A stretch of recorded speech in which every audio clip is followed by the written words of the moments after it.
The Force will be with you, always.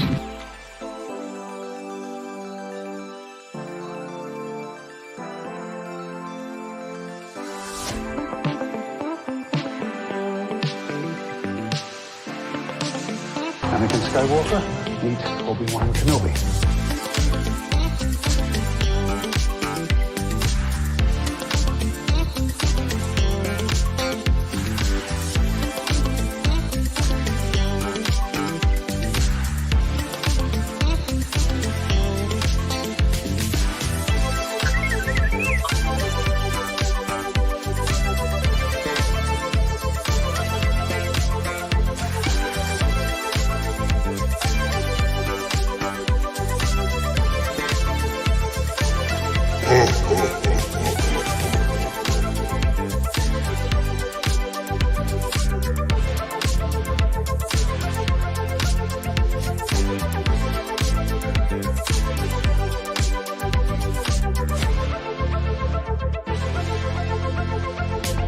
What is thy bidding, my master?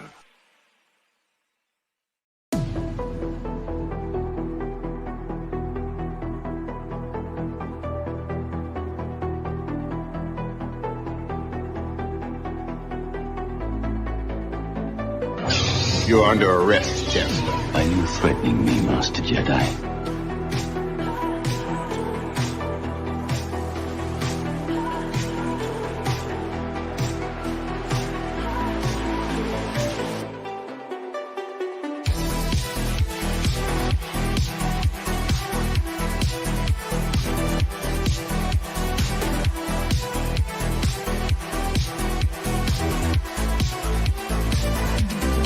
Stuck-up, half-witted, scruffy-looking nerf herder.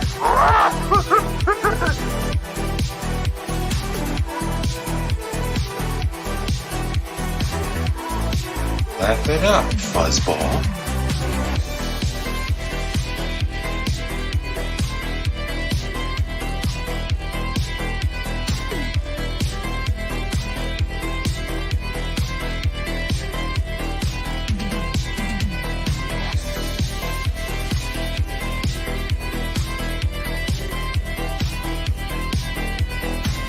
Wipe them out, all of them.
The Force will be with you, always.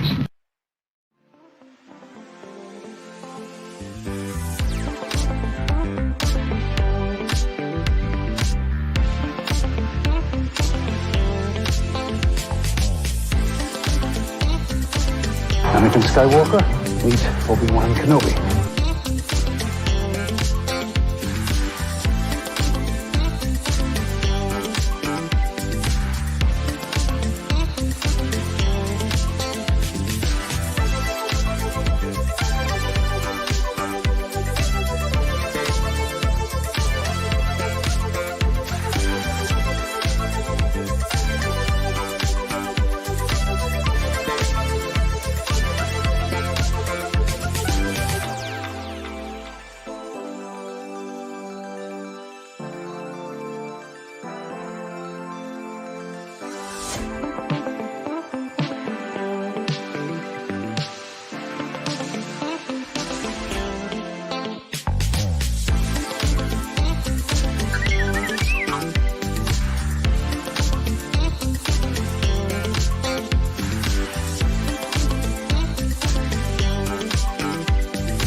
What is thy bidding, my master?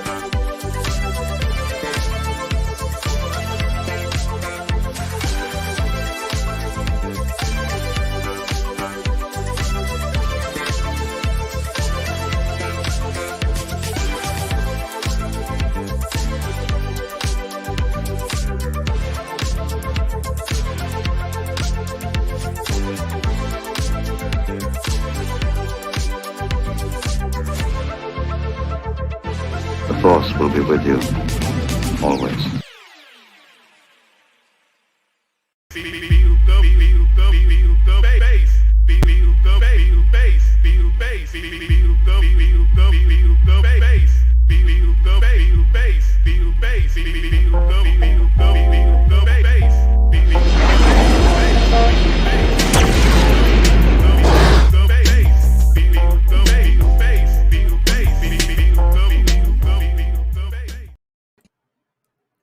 What is going on, people out there in YouTube land? How's it going? As you guys can see, Coach is not here tonight. I'm running this shit tonight. No songs, no anything. No, This we is are ready. hardcore.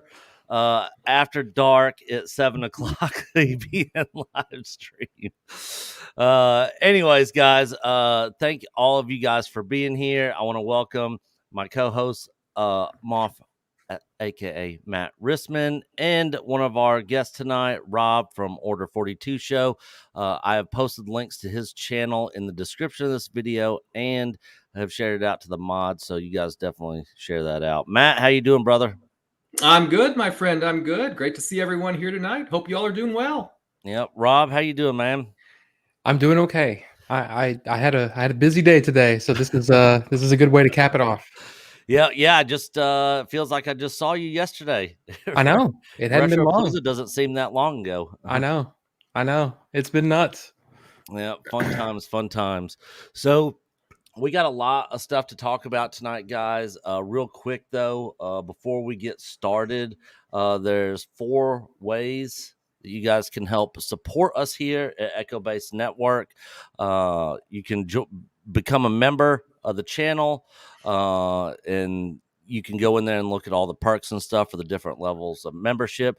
You can join our Patreon, where me and Coach react to episodes of Andor, movies, other TV shows. We put the full episode up there with our reactions, start to finish, no edits, no filters, nothing.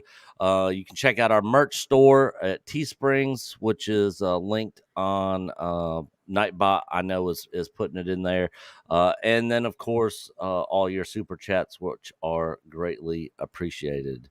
So tonight we got a couple different things. It's not going to be all Star Wars tonight, guys.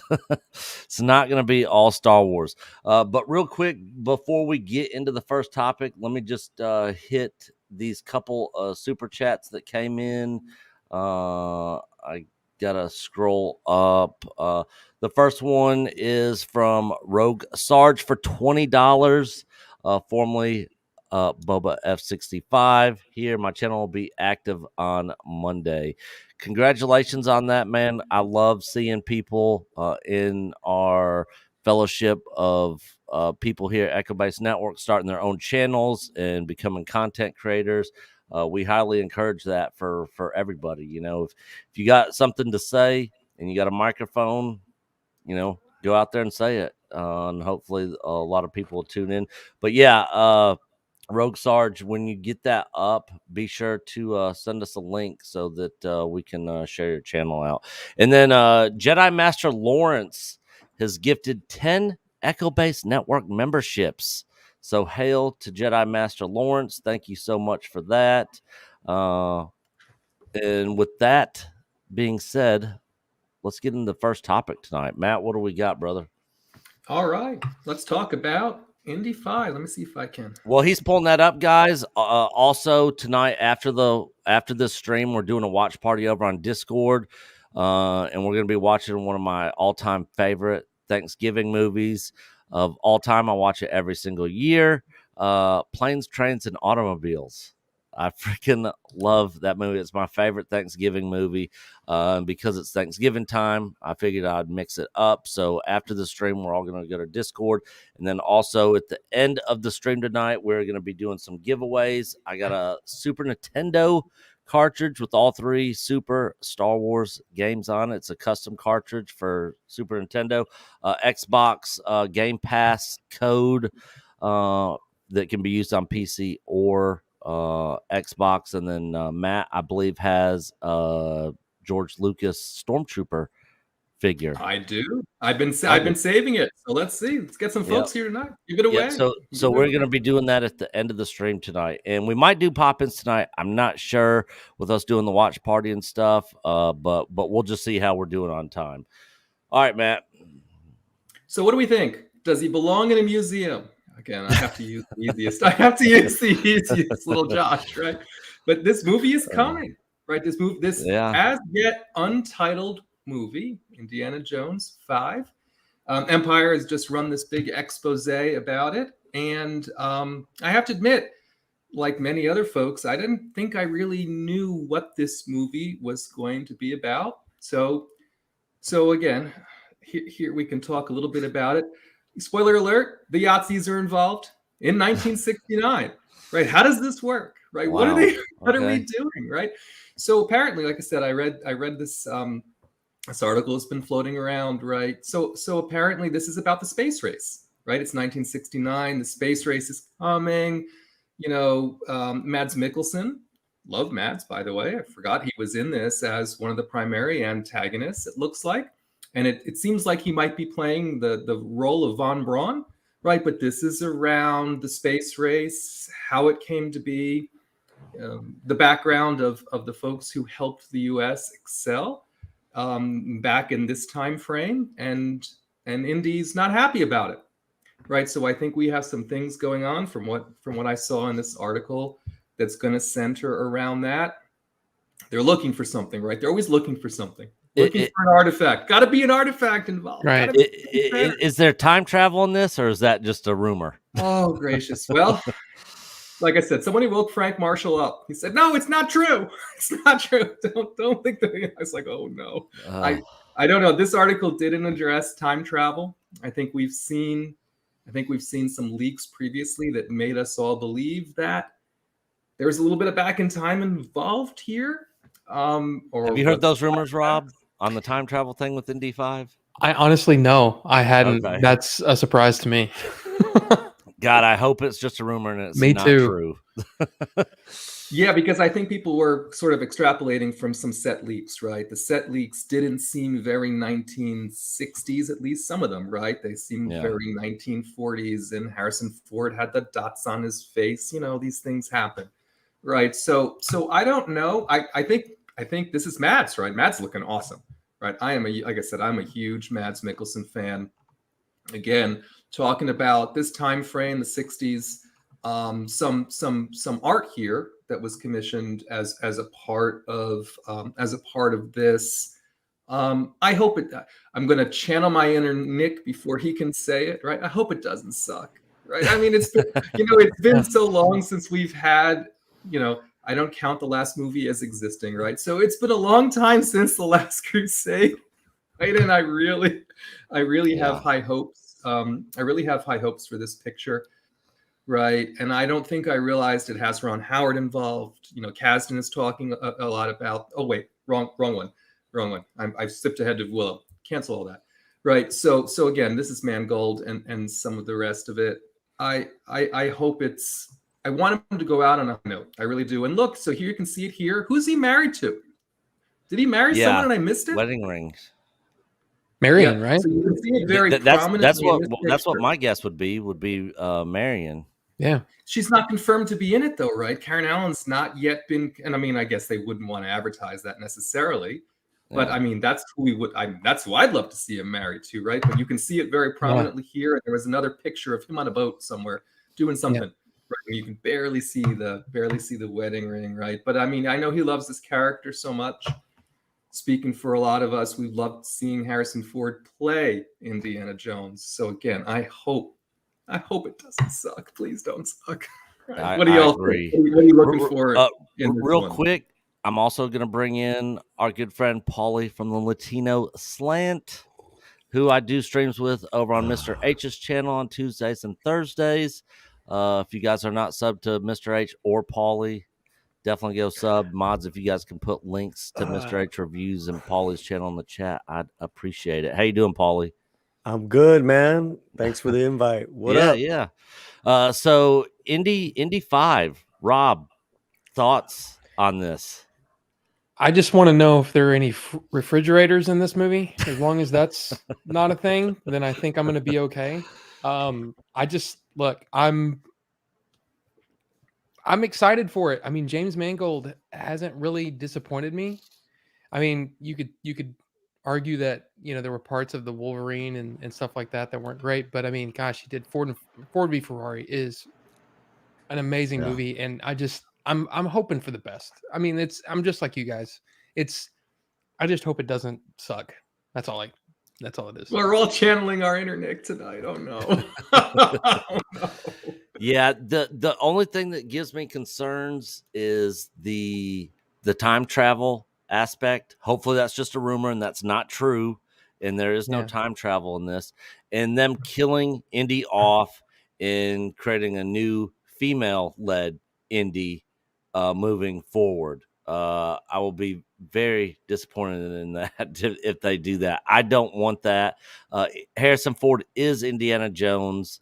We got Laura Croft for the female version of Indy, and that's fine. I don't want to see anybody else take up this mantle. Maybe who is it that played Star-Lord in Guardians of the Galaxy? Help me out here. I'm drawing a blank. Chris Pratt, yeah. I wouldn't be completely against him taking up the mantle of Indy, but I think they should do animated. Well, they're talking about a series, right? I was just about to say, Rob, there was some scuttlebutt about a Disney Plus series. I don't know if that was. I think it came by one of the trades. Not like that means anything anymore, right? But they tried that once before, right? Which I didn't have a huge problem with the young Indiana Jones, but a lot of us maybe didn't last so long, right? So I don't know about the series and how they'll do that. I know Harrison Ford has said this is it for him in Indiana Jones, and it seems like he's found his way into the Marvel universe now, of all places, right? About to be, about to be the Red Hulk of all things. If I ever thought I'd know Harrison Ford as a Hulk, I would have sold it. Never, right? So I mean, he's still doing his thing, but I hope this is a high note. I really hope this is a high note for him in this franchise. Paulie, thoughts? Unfiltered. This is unfiltered EBN tonight. It's gonna suck. Yeah, I have no. Correction. It sucks right now. I have a bad feeling that it's gonna also suck. I have very little faith in this. I hope it doesn't. Like, I hope I go into this because I'm definitely gonna go see it. This isn't like Wakanda Forever, where I'm like, I'm totally skipping this movie. Yeah. I'm actually gonna go see this movie when it comes out opening weekend, and I hope that I come out of the theater and I'm like, guys, go see this movie. This is the best Indiana Jones I've seen since the original 3. I only count the original 3 is Indiana Jones. Kingdom of Crystal Skull is outside of my realm of Indiana Jones movies. So I don't know. We'll see. But so where do you think this is going to go wrong, Paulie? Do you think it's just too little, too late? With Harrison Ford being this old and the way Hollywood is and the content they're putting out there now. Well, I think the ageism is the least of my problems. I mean, I can watch Harrison do anything, I think the whole what's this woman that they're giving it over to? Oh, the hat trade. Yeah, what's her name? Phoebe Waller-Bridge. Yeah, Phoebe Waller-Bridge. Yep. I'm not down with it. I'm so sick and tired right now, guys. It is not just one superhero, whatever hero. These are heroes of ours. Create a new hero. A new hero. You want to make her a chick? Create a new one. Have at it. Let Indy go out on his somehow. I think he's gonna die, but I also think I heard that they what's his name, Chapek, just did not like the screening, and they're gonna redo some stuff. Yeah, apparently they filmed 6 different endings to this movie. Really? With the best. With the best ending, supposedly, this is all allegedly, only scoring a 35% amongst people that they screened it to. The more important question, the more important question, Paulie, is if Chapek didn't like it, shouldn't they just leave it alone? Right? What is that? Well, no, they can't. Is he like the barometer of light now? I mean, it's right. If it wasn't an Indiana Jones property, then yeah. What a disaster they have on their hands. What a disaster, guys. And that's what Indiana I've been Jones. hearing is that it's been a disaster. but like it's like it probably is subpar. And you don't want to go out like this with Indiana Jones, so they're redoing it. They're doing it. This is not like, you know, Batgirl or even The Flash, or this is Indiana Jones. This is our childhood on the line. This is our collective childhood on the line. I'm 52. You know what I mean?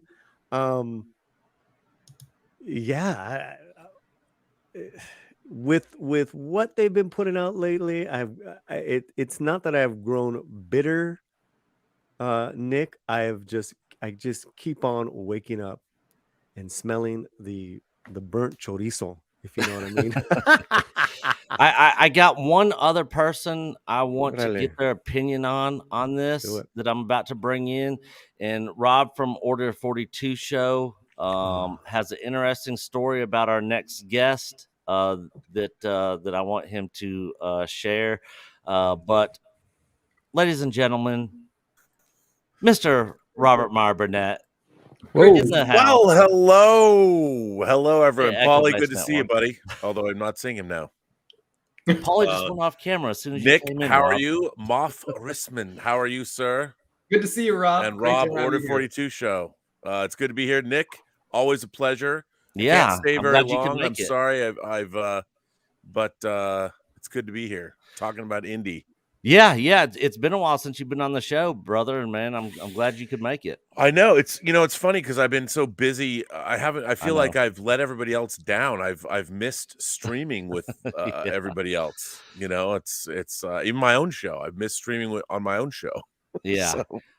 I definitely want to get into some Picard season 3 talk before you leave. Oh, I'm happy to do that. So I definitely want to get into that because I didn't know if you were going to make it. It wasn't going to be on the agenda tonight, but since you made it, we're definitely putting that on. Come on, the agenda. everyone has such transparent agendas these days. Yeah, very true. But our good friend Rob from Order42SHOW has an interesting story on how he kind of came about finding you on the internet, and they actually did an indie film with the game chasers called Adventures in Game Chasing.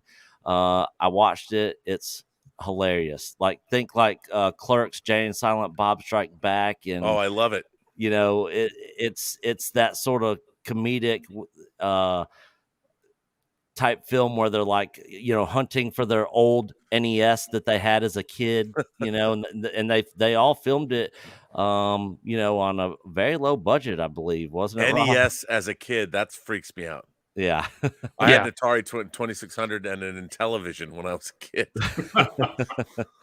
But yeah, Rob, tell that story because I thought it was very interesting. Look, this is one of those stories where it's kind of like, dang it. So during the pandemic, of course, like so many people, I started a YouTube channel, and I was looking for names. And the first name that I came up with that really stuck out to me, that was like, oh man, this is genius. This is gold. Robservations. And so what I did, the first thing I did is I did some Googling. I found your channel, of course, and I'm sitting there looking at it, and I'm like, who is this? Dang it, who is this guy? And I start watching. I'm like, damn, this guy's really good. So, yeah, I've been a fan ever since. Well, it's funny. Here's a funny thing. Well, thank you. I appreciate that. I had forgotten that Rob Liefeld had a column in Wizard magazine in the 90s called Robservations. I didn't remember that. So I just, I was thinking, I love for my DVD work, I kind of loved pompous titles for things. Just because, like when I did my Superman Returns documentary, I'm like, Requiem for Krypton, making Superman Returns. I love that, and so I thought Robservations was kind of a pompous title that was kind of fun though at the same time. Right. But I didn't know that Rob. I might not have done it if I remember that, because Rob Liefeld, who by the way, I really like Rob Liefeld. Yeah.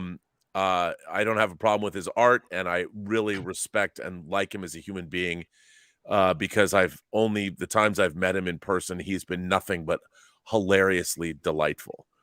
And it's funny because He and I have been on, like, we've streamed together. He was on Collider Heroes once, and when he brought back his Robservation show, I felt like, oh, because people were always trying to pit us against one another, and I'm like, I have nothing but love for Rob Liefeld.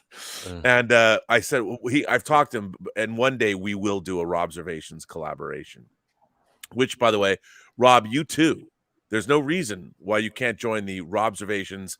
Jump into the deep end of the Robservations pool. There's enough water for everybody. Well, I mean, I have my own title now, and it's doing okay. So I actually have a lot of love for this. I love the Order 42 show, though. Yeah. That's You know, it's a little mixture of Star Wars and Hitchhiker's Guide. That's what I was going to say. Is it, you know, the life, the universe, and everything. So long, and thanks for all the fish. And that's the thing too, is it like has this whole. I wrote this whole story about what Order 40, like there's all these orders. 66 is the only one we know. What's the other ones? So I wrote this whole thing about Order 42. So anyway, it's stupid, but I love that. Real quick, Rob, I want to get your take on upcoming Indy 5, but I did want to ask you the Star Trek mousepad thing I sent you. Dude, how is that thing in how's the quality of it? Does it seem cheap? No. As a matter of fact, okay, I just moved it because I've been moving. So here it is. Is this? No, it's upside down. So, dude, first of all, it's huge. Oh wow, I didn't know it was that big. Dude, it's huge. So Nick sent me this, and I've been moving stuff around. So what's awesome is, you know, it plugs in via USB, and it lights up all around it, and it's a really thick, heavy. It's made of that mouse pad material. It's awesome. The only drawback is when you put stuff on it, you can't see the Enterprise. No, you know, I almost want to hang it on the wall. But so does it light up and stuff? Oh yeah. So you can't see it, but hang on. I had it plugged in, but I don't have enough USB plugs. So let me see, what can I take out and plug in? Hold on, let me see what's if I fuck this up. Let's try this. Oh. No microphone. You unplug this microphone.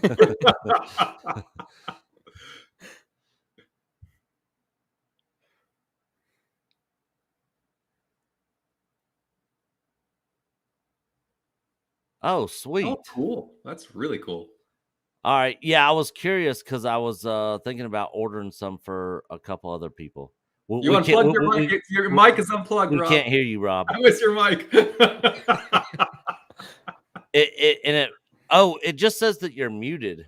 Oh yeah, unmute. Nope, nothing. You might have to we lost Rob. Oh, and we lost him. We lost him. He'll he's in the background. It says devices not connected. I'm sure he'll be back here in just a second. But that was cool, Nick. Where'd you find that? So I found it on a Facebook ad. There we go. So now he's back. Now we can hear you. Yeah, you can hear me now. So yeah, and I have to say, I mean, it's funny because after I'd never seen this before, and when you sent it to me, I didn't know it was you who sent it. I'm like, what is this? You know, I open it up, and when I open it up, it's huge. First of all, it's a great workspace, and the fact that, like all LEDs, you know, you can sit here and change the color. Okay. This is really, really great. I mean, like, I can't recommend this highly enough. So I thank you for it, and it is very cool. And what's really neat is I've been moving stuff around. I'm going to put it here. And what I love about it is it gives you a color, like it on your face. So I have had all these lights that I haven't had time to. I mean, like my little 6-scale band. I've got all these colored LEDs that I haven't added to here in the Robservatory. Just get Campia to come over and do all your lighting for you. I know. Well, it's funny because he had somebody else do that. He didn't do it himself. Well, get that person to come do it. Yeah. Well, no, I can do that here. I just haven't done it. Yeah. And, but but this thing is great. So I can't thank you enough for it. And it is really cool, and it's heavy duty. It's not cheap. I mean, they didn't. Okay, It's not. That's what I was curious about. No, it's. You were basically the guinea pig of that product for me. Oh no, it's really cool. I Okay. mean, I because I had it sitting here, and I cannot recommend it. I can't recommend it highly enough. It's great. All right. Well, back to the topic at hand, because I know we Yes. got a little sidetracked here. Indy 5, Rob. You've heard all the rumors out there. Indy Yes. dies. They pass it off to Phoebe Waller-Bridge. She's going to be the new Indiana Jones. There's time travel. The screenings are not doing well. All that stuff. I saw you and Campia talking about that earlier this week. What are your thoughts on this movie coming up? Well, here's my go-to is always the filmmaker themselves. Mm-hmm. I'm a huge fan of James Mangold. Yeah. I loved Ford v Ferrari. He goes all the way back to Copland and Identity and Logan. And I would say I would give him the benefit of the doubt. Because to me, I mean, and he's a writer director. So he's an auteurist filmmaker. And that's always my go-to position. If the filmmaker, if I've liked a filmmaker's work, I'm rooting for them. And I think that I don't think that Phoebe Waller-Bridge is going to replace Indiana Jones because she can't. Yeah. And I think that Indiana Jones dying probably might be in the cards, because why not? I mean, Harrison Ford's 80. Yeah. But James Mangold is a great filmmaker. If you look at his actual film making, the movies he makes are always great. I mean, I love Ford v Ferrari. Yeah. And Logan is one of the great comic book movies of all time. If somebody asked me to equate what this movie is going to be, and whether, obviously, clearly there's probably time travel involved. And if you look at Indiana Jones, I mean, the power of God comes out of the Ark of the Covenant at the end, so time travel is not much of a stretch, I guess. As long as we get a great story that's well told, I don't like Indiana Jones has always had sidekicks, whether it's Short Round and Willie Scott in Temple of Doom, it's his own father in Last Crusade, and of course there's Marion Sala in Raiders. If Phoebe Waller-Bridge is a good sidekick, I mean, I liked Fleabag. I thought that was a really funny show. And if she's good in it, I think she's the kind of, we've seen, this would be the third main co-leading female in an indie movie after Willie Scott and Marion Ravenwood. So if she's great, and if she is his granddaughter or whatever the hell she is, I mean, as long as it's well done. I mean, I think the Indiana Jones movies, we have 4, and I love 2 of them. I love Raiders. Raiders is a perfect movie, and I like Temple of Doom a great deal. Yeah. I am not a Last Crusade fan. A lot of people are. Interesting. Everyone thinks Last Crusade. I love the relationship. Last Crusade to me is the cartoon version of Raiders. I get it. It's a goof.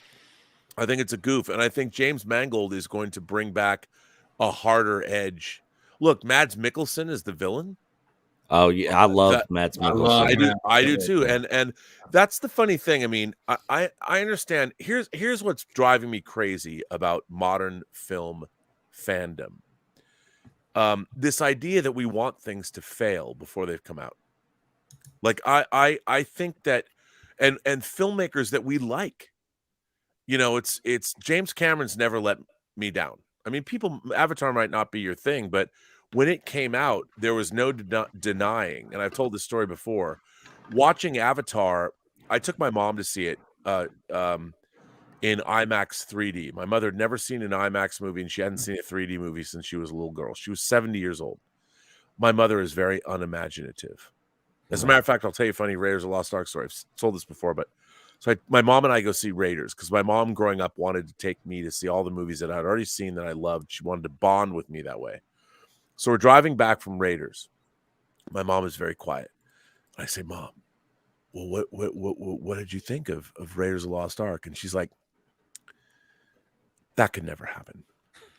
And I'm like, well, what do you mean? She's like, well, that scene in the truck, Indiana Jones is hanging behind that truck with his bullwhip and the dirt and the gravel going into his face, and it was getting into his mouth. He could never hang on. And I'm trying to. This is my unimaginative, pragmatic mother. I'm like, so Mom, so like the power of God comes out of the Ark of the Covenant and vanquishes the Nazis. And my mom's like, oh, that could happen. Moses parting the Red Sea and the 10 Commandments. That's fine. That's fine. But the dirt and the gravel, no one could hang on to that. And that was my mom. And I'm like, all right. I took my same mother in 2009 to see Avatar in IMAX 3. When it was over, the same woman that had problems with gravel in Indiana Jones' face, she turns and looks at me with eyes bigger than I've ever seen. And my mother said, how did they do that? And that's when I knew. I mean, people forget that Avatar was a monster hit. There were people that were having Pandora withdrawals. So I told my mom, I said, I'm gonna fly up to Seattle. I had no plans, but I'm gonna fly up and take my now 83-year-old mother to see Avatar: The Way of Water. I don't even think she remembers she even saw Avatar. But so those are my experiences. That's why people love. My mom is a meat and potatoes, whatever's in front of you. She has no imagination at all, but she loved Avatar.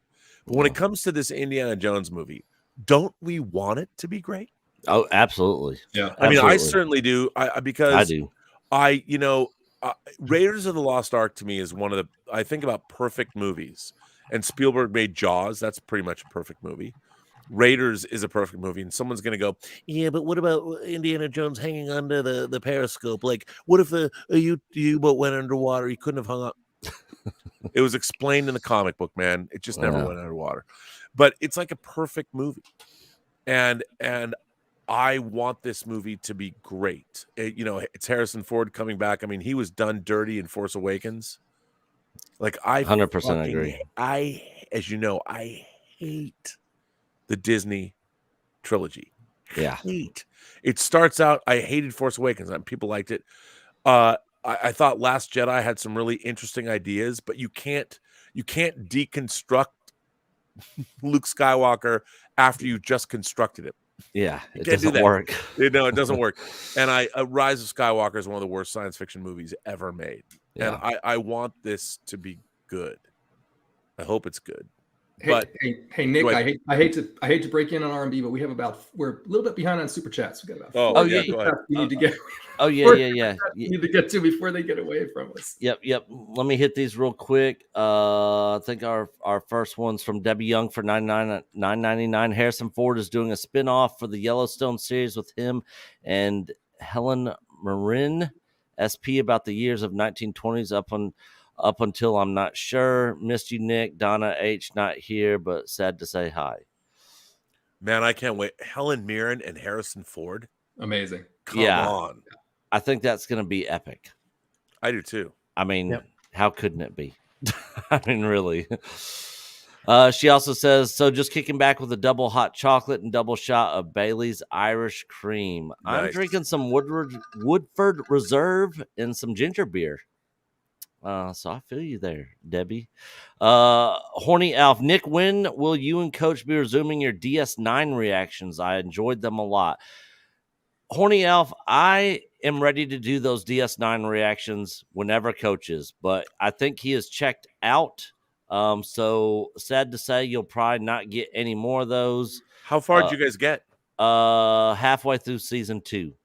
Oh. And I'm like, dude, if we could have just gotten to like the second half of season 3 going into season 4, like it's epic. Like DS9 it's my all-time favorite Star Trek series ever. Oh, it's so good. It's so good. So you know good. what though? To get people into DS9, you have to really curate seasons 1, 2, and 3.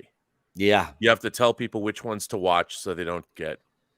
Yeah, they don't and we were doing every episode. We were doing 2 episodes at a time. Yeah, and it was a struggle for him. Even though he enjoyed it, it was just he just got burnt out on it. I'm ready to do it. I'm not saying it'll never come back, but if we get enough people, sending comments out there and saying start it back, maybe we can force him into getting back on it. But that's kind of where we are. Snell's World for $2. Why not just bring Chris Pratt as his son? I wouldn't be against that. But I mean, they've pretty much already filmed the entire movie, so I think it's kind of too late. Yeah, now. it's done. So yeah. And then, of course, our good friend X-Wing. What is Star Trek? Yeah, I know. From a Star Wars fan there. But yeah, back to the Indy thing. I'm with you, Yeah, Rob. I had some thoughts. Yeah, absolutely, Paulie. Like I didn't get to finish. Dude, what's up, man? What's up, brother? How are you? Good, but you're just wrong about Indy. I love you to death, but don't you want let me just say a few things, right? Okay. Because you said that there's a problem with the fandom not wanting to like something at first. I don't think that's true. I just think they've been burned too much. Like me, and the last time me and you streamed, we were passionate about Andor, and even then I had some problems with his cultural background. Remember we talked about that? Yep.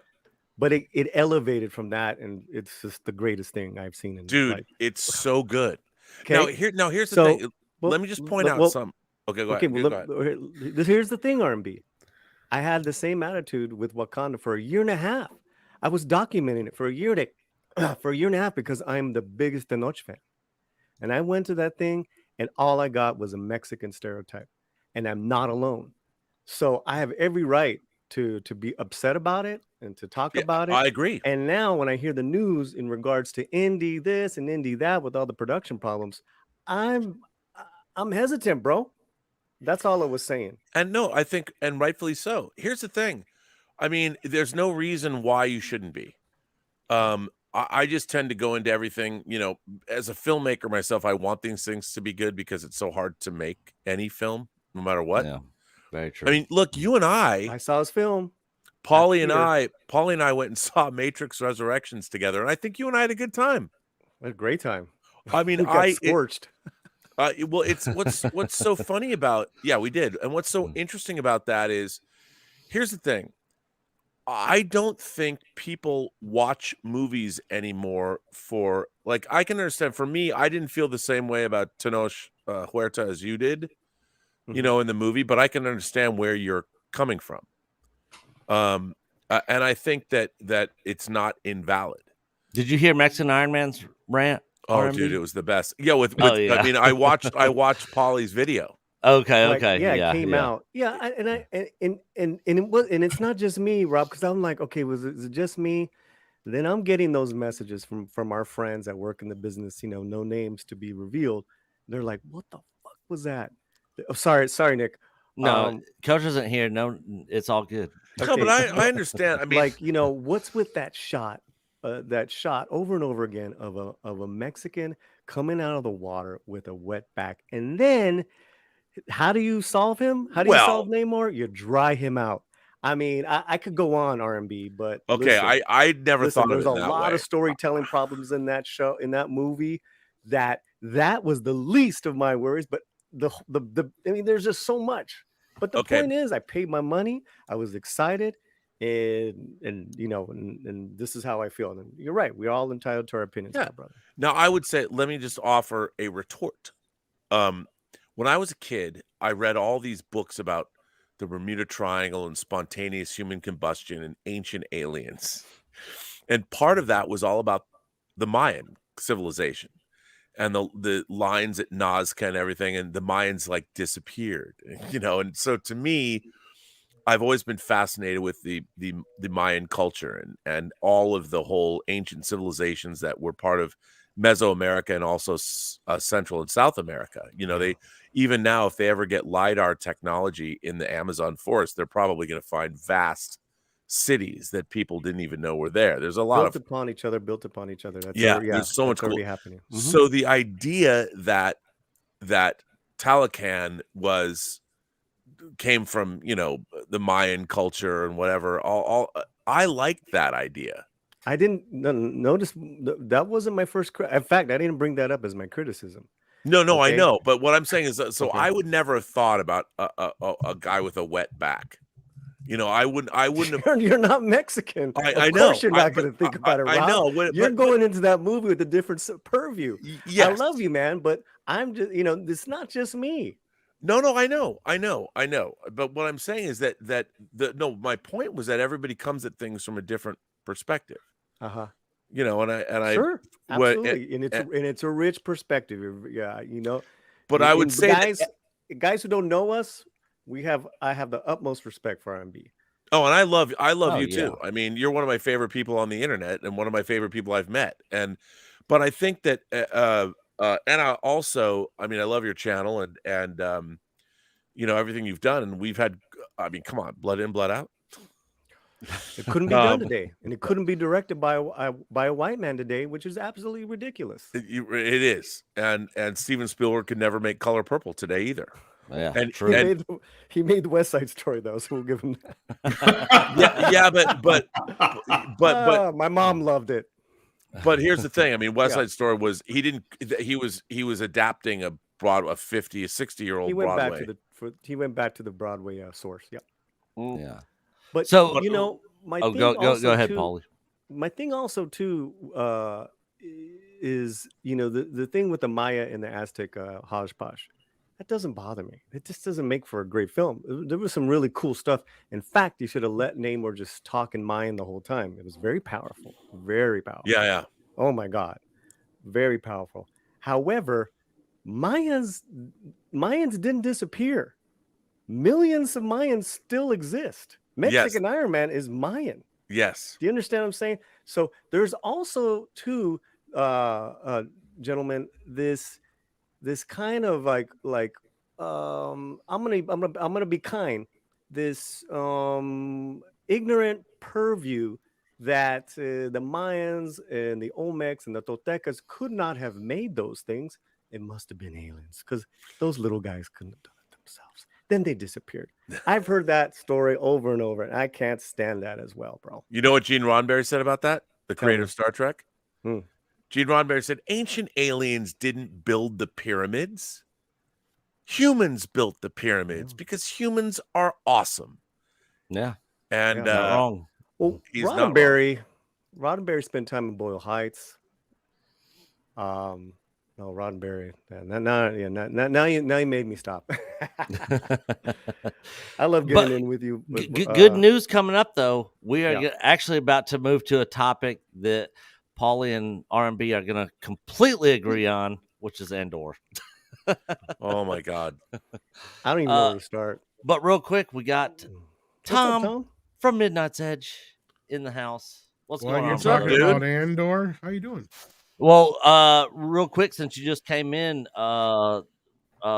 quick thoughts on Indy 5 and all the rumors. And I was going to say, if you're talking about Andor, I'm just going to leave. He's not a fan. The Indiana Jones talking stuff? about Willow. While you're here, we'll talk about Willow first. Yeah, Willow's next. Willow. Then we'll wait for Andor. I believe Doomcock. I'll be honest with you, because a lot of this smells just like it did before Rise of Palpatine came out. You're a little low on your mic, Tom. Yeah. Well, he's also recovering too, so I don't think he's full voice yet. Okay. This might be why. Is it coming through better now? Nope. Sounds the same. Now we got an echo. That should be coming through. Weird. Coming through low? Yeah. Let me refresh. All right. While we're waiting on him, real quick, Rob, I just actually flew to Seattle last week and met Chef Ann Burrell from the Food Network outside of the airport. Wow. And then I drove. What were you doing in my hometown? I went up there because of one of my friends who lives there. She lived out on the island. Which island? If I heard it, I'd remember it. I don't. Bainbridge Island. Bainbridge. That's it. Yeah. Yep. So Beautiful out there. she lived there, and she was moving back here to Birmingham. So I flew out there to help her drive from Seattle all the way back to Birmingham, Alabama. So you got to take a ferry to Bainbridge. No, she actually left the island and came pick me up from the airport, and we got straight on the road. But I've been to Bainbridge before when my sister got married up in Seattle. Oh, okay. So yeah, it was cold. It was cold. But Matt, what was the what are we moving to next? We're gonna do Willie. You want to hit Mexican Iron Man super chats before we move on? Oh yeah, Two super chats came in from Mexican Iron Man. yeah. I'm yeah. So Mexican Iron Man in the house. My blue fish Mexican cousins need your help against the Wakanda superpower oppressors. Please donate water balloon grenades and seashell face masks for the war effort. Hashtag blue Mexican fish. RMB. We have to do a separate stream just on that stuff, bro. Yeah, I agree. I would love to see you guys stream and discuss that. By the way, topic. did you see what Mexican Iron Man got me? No. Your house, wasn't it? That too. Nick. Oh, sweet. Have you seen this? That's I have right. not. No, he talked about that. That's right. Okay, this. I mean, That's I got a Andy lot of great Masterson. gifts from people, and if you've given me great gifts in the past, don't see this as a mandate or something.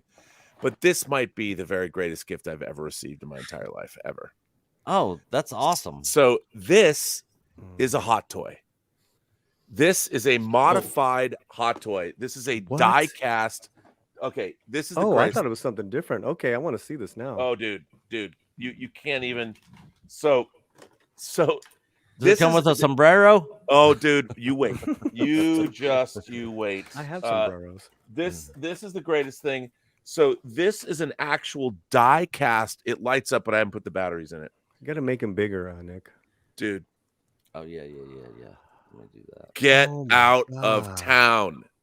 Come on. So this is an actual hot toy that Oh, has wow. been. Oh yeah. So this is a die cast hot toy repainted. Now, if that wasn't cool enough, what did you ask for, Nick? A sombrero. Sombrero. Ándale. Oh. And it's an iron sombrero, and it has a magnet in it. Let me see if I can get this up. Look at that. Wow. Bro. Does it sing? Well, it's really funny that you ask, Oh no. because let's see, do I have? Sin dinero. Okay, I need to plug this in. Okay. Let me plug this in.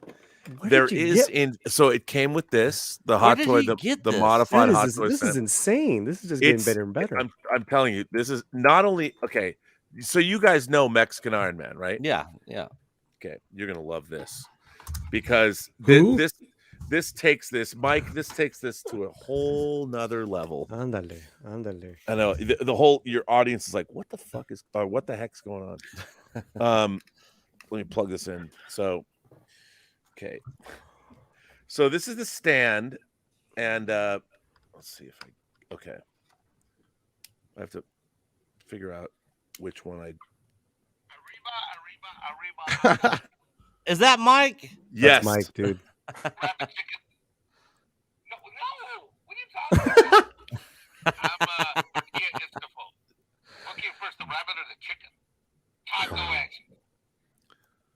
That is freaking hilarious. I mean, these.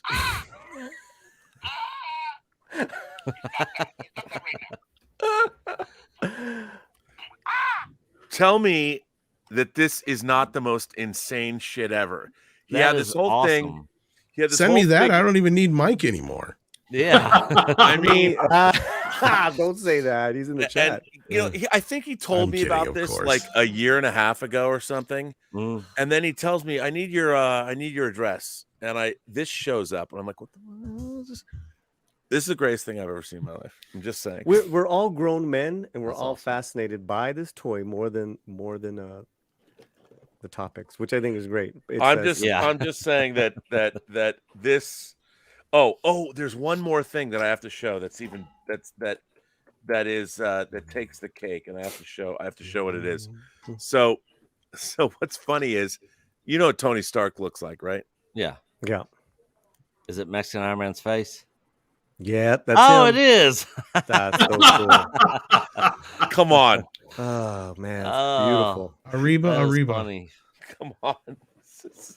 I mean, Yeah, I don't think, I felt like I don't have kids of my own, but I always imagine that the best gift you ever get when you're a father is the things that your kids make for you. Somebody made this. Mike had this made for me. It's just, now I'm getting emotional, dude. I'm telling you, absolutely insane. I mean, Rob's got away with words. That's a beautiful gift, man. That's and we all know Mikey. He's 100% corazón. 100%, guys. Ugh. And his mom is with him, so it's hey mom. Yeah. And if I miss him, I now have a full audio. Whenever I want to hear his voice. Well, we keep talking about a potential LA meetup. It's Mike, Robert Meyer. Isn't he in town? Chris Gore. He's in town now. No. He's with his mom in South Carolina. Oh, because he heard him. He was in the hospital, wasn't he, or something? He was injured, but he's good now. He's good. Okay. He's doing. So is he not? Is he going to come out here for Christmas? We're gonna find out. But once we get his dates, I wanna organize an LA meetup at my favorite Mexican restaurant. Count me in. I'll fly out there. Okay. Yeah. Seriously, I'll fly out there, Paulie. Yeah. I mean, I want to get drunk with. Does Mike drink or is he sober? Oh yeah. Oh, Rob. Speaking of, when we were at the Echo Base Network first annual meetup at ICCCon in Nashville, Tennessee last year, me and Mexican Iron Man were at the bar, and Mexican Iron Man was buying drinks for Anthony Glover. Really? Oh, yeah, and we hung out and talked to him. His favorite movie that he ever did was INDY 3. Because he got to work with Harrison Ford and Sean Connery. But I mean, freaking Anthony Glover, man. Empire Strikes Back, INDY 3. He was You May Start Your Landing. Yeah, exactly. Oh, I was thinking someone else. Well, that's even better. General Veers. Yeah. And then me and Matt Rissman hung out with Anthony Daniels and chit-chatted with him, and we were talking about the sequel trilogy, and he was talking about how Mark Hamill feels about the sequel trilogy, and how he feels that they ruined his character in those movies. Nick. Totally. Sorry, Nick. They're saying Julian Glover in the chat. Oh yeah. Julian Glover. Not Glover. So you got to hang out with C3PO, and C3PO, Anthony Daniels. Mita, I hung out with Clint Howard. You might come out to LA, Tom. Yeah, we're definitely gonna have to plan something for that for sure. Looks like Mike has that time, so look in the chat. So I'll start organizing. All right, real quick, because Coach is in the chat. We're about to play something. Matt already knows what's coming because he's already seen it. Rob from Order 42 show knows these guys. So these are the guys that, or one of the guys, Jay, on the far right in this video, was in the indie film that Rob was a part of on the Adventures in Game Chasing. But I told them last night in their stream that Coach wasn't going to be here tonight. And that I was going to be running the show and bringing in some special guests, and they had a message for Coach. So if there's any kids or young people watching, there's profanity in this. Cover your ears. But Coach, this is for you from Jay and Tim and Dodongo. Hey, you know what, Nick? Thank you. Thank you, Nicholas. Because you say Echo Base Network, that is who you are, and that's what you're a part of. But you ain't fucking Coach, bro. You ain't Coach. You're a lot better than Coach. And tell Coach I said that. Because honestly, Coach can suck a fucking dick, bro. Woo! Shite. I'm saying. Tim says Coach is coaching. Woo! Nick. Shit. Hey, Nick, you want a solid motherfucker? He's aight. He's aight. Nick is fucking solid as fuck, dude. Coach. Nick is solid as a motherfucker. Coach. Suck dicks. No, Coach. You're a bitch, bro. Nick, hey, that's your boy. I understand that, but you're good. You're solid. Hey, Real recognizes real in my book. Nick, you're real. And that's all I gotta say about that. Oh my God. That's a lot of no words. Yeah. Yes, it was a very many no words. Were in. So anybody that doesn't know the Game Chasers and Tim and Jay and Dodongo, they roast people all the time. I get roasted by them constantly. So they weren't saying all that to like be douchebags towards Coach. That's just how they are. They're cool ass guys, you know. But I thought it was hilarious, and I thought Coach would get a good kick out of that. We've actually got roasted on their show together, being in their live stream before. But anyways, all right, Nick, we have a few more. Get back on track. We have a few more. Yep. So let's see. I think the last one I left off with was the one for Mexican Iron Man, or his first one. So this is the second one. RMB is the greatest. I love him. So help me, Lord. I better be RMB's favorite Mexican. Mexican Iron Man is greater than Latino Slant. Wait, what? Wait, what? Hey, you know what? That's what they want. They want the white man to pit the Latino men against one another. I know, man. I refuse to do what that's called, right? All division. It's a brown on brown crime, man. I don't want the brown on brown crime, man. I mean, how is the white man going to engineer the black genocide if the brown men are fighting each other? Come on. Well, we're too busy cleaning up all the streets after the protests. And don't forget, I'm also a Jew, which means the Zionist occupied government conspiracy. By the way, can I just say? But you guys also run Hollywood, right, Rob? I'm waiting. I want to join the Jewish conspiracy. I want to join Hollywood. Yeah. Just because I don't look Jewish doesn't mean I'm waiting. I get no phone calls. I'm not part of any conspiracy. I'm making no money.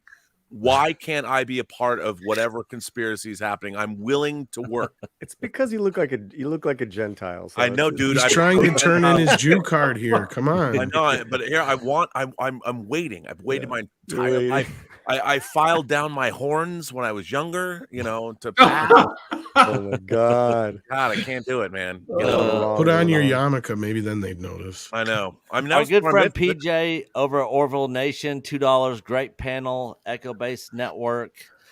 Thank you, PJ over at Orville Nation. If you guys haven't subbed to his channel, definitely go check him out.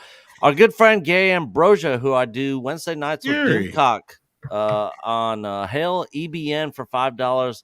Love Gary. Gary, speaking of, I'm still waiting on the Planes, Trains, and Automobiles Del Griffith wife picture that you're going to email me. He actually has that prop.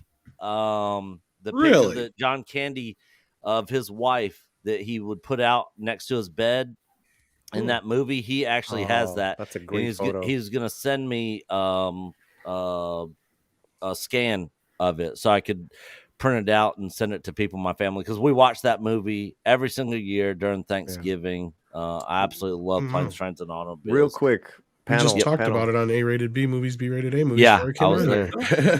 Go ahead, Paulie. Real quick, John Candy, Uncle Buck or Planes, Trains? Planes, Trains. No. I love Uncle Buck though. I love that movie too. Good stuff. John Candy has 3 moments in Planes, Trains, and Automobiles that should have garnered him an Oscar nomination. So plain and simple. I got the 4K Blu-ray pre-ordered. Yep. It should be here this week. I'm waiting because I want to watch it on my new Star Wars LG OLED TV. That's freaking badass. I'm gonna tell you, it looks like shit. Does it? Oh, yeah, they fucked it up.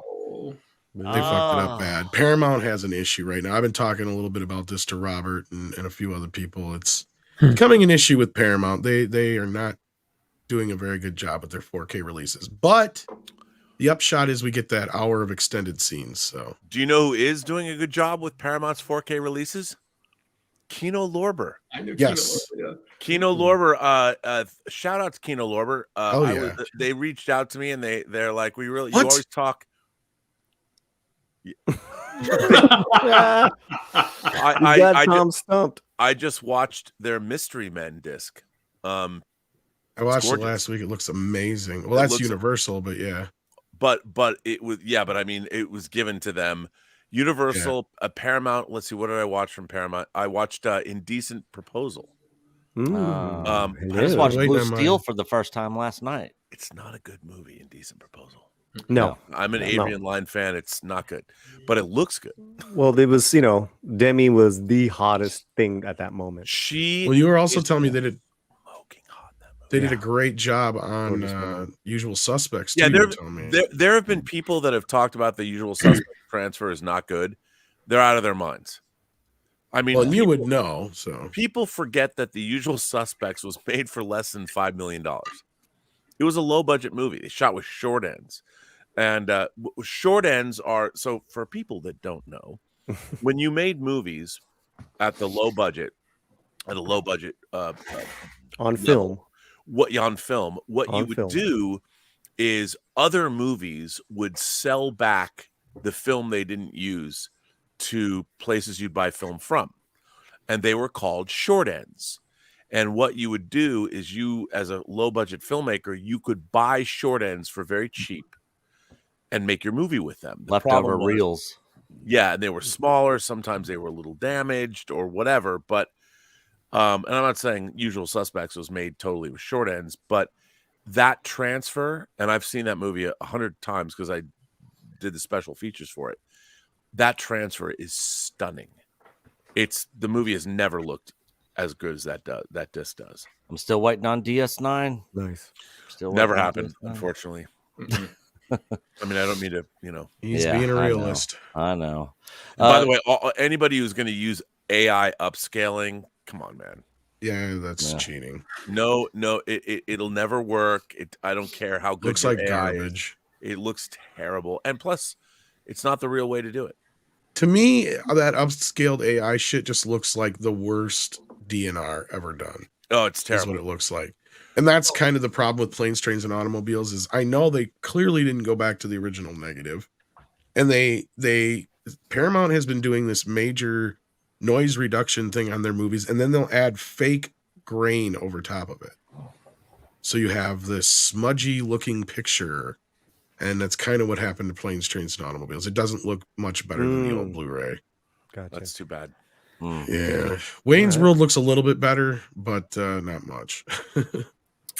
Cardinal Sin with the 1999 super sticker. Thank you, Cardinal Sin. Cardinal Sin is a good friend of the channel. Everybody here loves Cardinal Sin. I know he's subbed to everybody here. Cardinal, if you're not subbed to Rob over at Order 42 no, Cardinal show. Sin, very much. Gil and we go away. I have stuff I owe Gil, autographed material. Yeah. He Gil set coaching me both Hot Toys figures a couple months back. He's super awesome. We love Gil. Nick, I have Cardinal Sin Jedi Grandmaster 22 months. Yeah. Love Echo Base Network. Love Robert Meyer Burnett. Hail to Coach and Nick, the mods in the chat. Hey Rob, be in touch. Yes, sir. Good to see you, Gil. Nikki, $5. A lot of male energy tonight. Could have lent some to Wakanda forever. I'm proud. Hashtag RMB Simp. Love you, Matt. Great to see you, Nikki. Yeah, we just did a panel today. I did not see the movie, but I did hear that it was very female centric. And that in itself, I don't have a problem with. Yeah, it just was a completely different Wakanda. To me, none of the Wakandan men were present. No, they very weren't. minimal. Yeah, and when did Wakanda get close to any kind of shorelines? Weren't they in the middle of the jungle? I think that was something else that some people were complaining about. Yeah, in the first movie, R&B, I saw the map. Yeah, there's a river.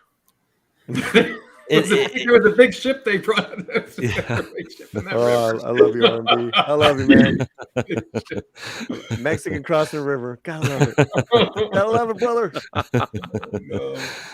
6-scale Mafia for $1.99. You and Coach need to start collecting XO6 figures. Man, I am all about collecting, but man, mine and Coach's love of collecting comes from the OG stuff. The 80s Kenner Star Wars lines. Absolutely love those. Love those. Bro, I gotta say, 6 Scale Mafia is correct. My entire life, I've wanted premium Star Trek action figures, and I never got them. I thought I was going to get them with QMX. We got a few. Yeah. But the guru from QMX has started his own company, XO6, and they have been crushing it. Not only have they been crushing it, they released, I wanted a 6th scale. I mean, I used to have, this is actually the second 6th scale Admiral Kirk from Star Trek The Motion Picture figure. Mego made one. It was actually about 13 inches. But I can't wait to get it. They put it up for order and they ship it the same week. Incredible. Tell me. Yeah, is that the new Have Playmates you seen these figure? yet? Yeah, these are the Playmates ones. These aren't too bad. They're not premium, obviously. No, but it's funny that they've gone back to their old packaging. That's similar to the old packaging they did back in what's interesting is the proportions. Well, it's because the correct. vintage stuff is back now. Yeah, That's the why. anatomy is more correct than they originally did, which is cool. Hey now. But you know what's going to be cooler? The XO6 Wrath of Khan figures.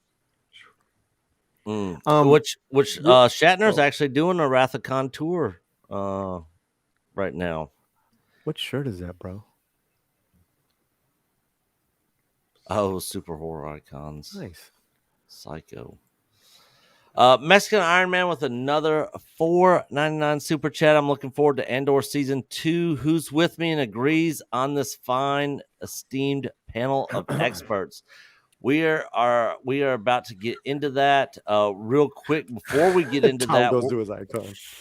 real quick before we get into that, I know Tom's not. I've only watched the first 3 episodes, so yeah, he hasn't really seen much of it. He's kind of burnt out like a lot of other fans are with Star Wars. You need to watch it. And so yeah, I totally get where Tom's coming from for sure.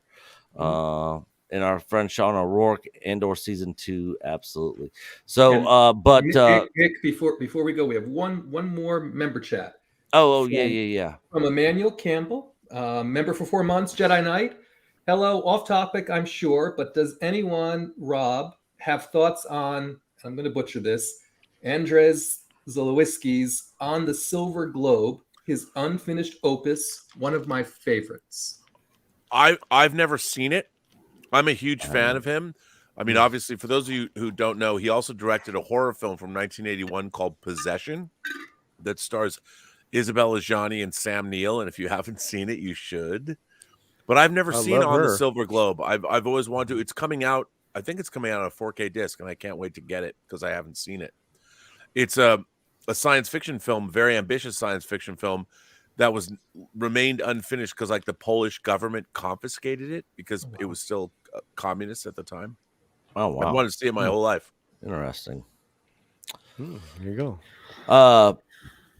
All right, Matt. What'd you have on the? Are we going to make a pit stop on Willow? Everyone keeps talking about Andor. You know, I'm always about some Andor. I'm all about moving to Andor. I have to go soon. But all right. Well, Paulie's got to go soon, so let's go ahead and go to Andor. Okay, we can do that. Because I think me and Rob kind of have to.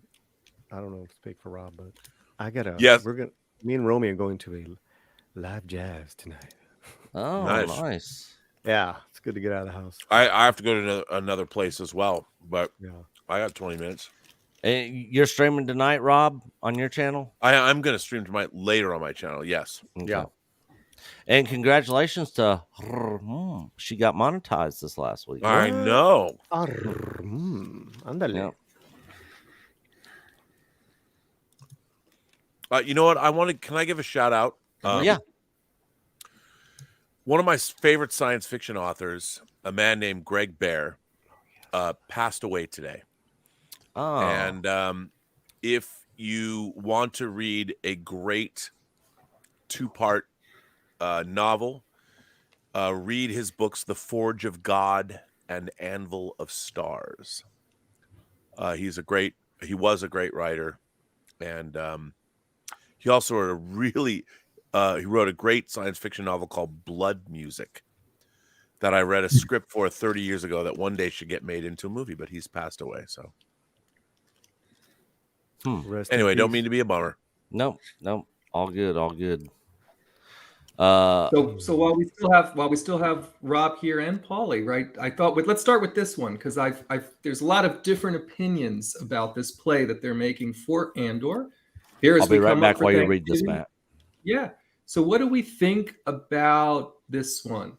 Right, as we know, it's Disney Plus. It's been running on Disney Plus for a minute, and now looks like Disney's using the power of their distribution, and we have the first 2 episodes of Andor coming out on a few different networks, including a bit of a longer run on Hulu.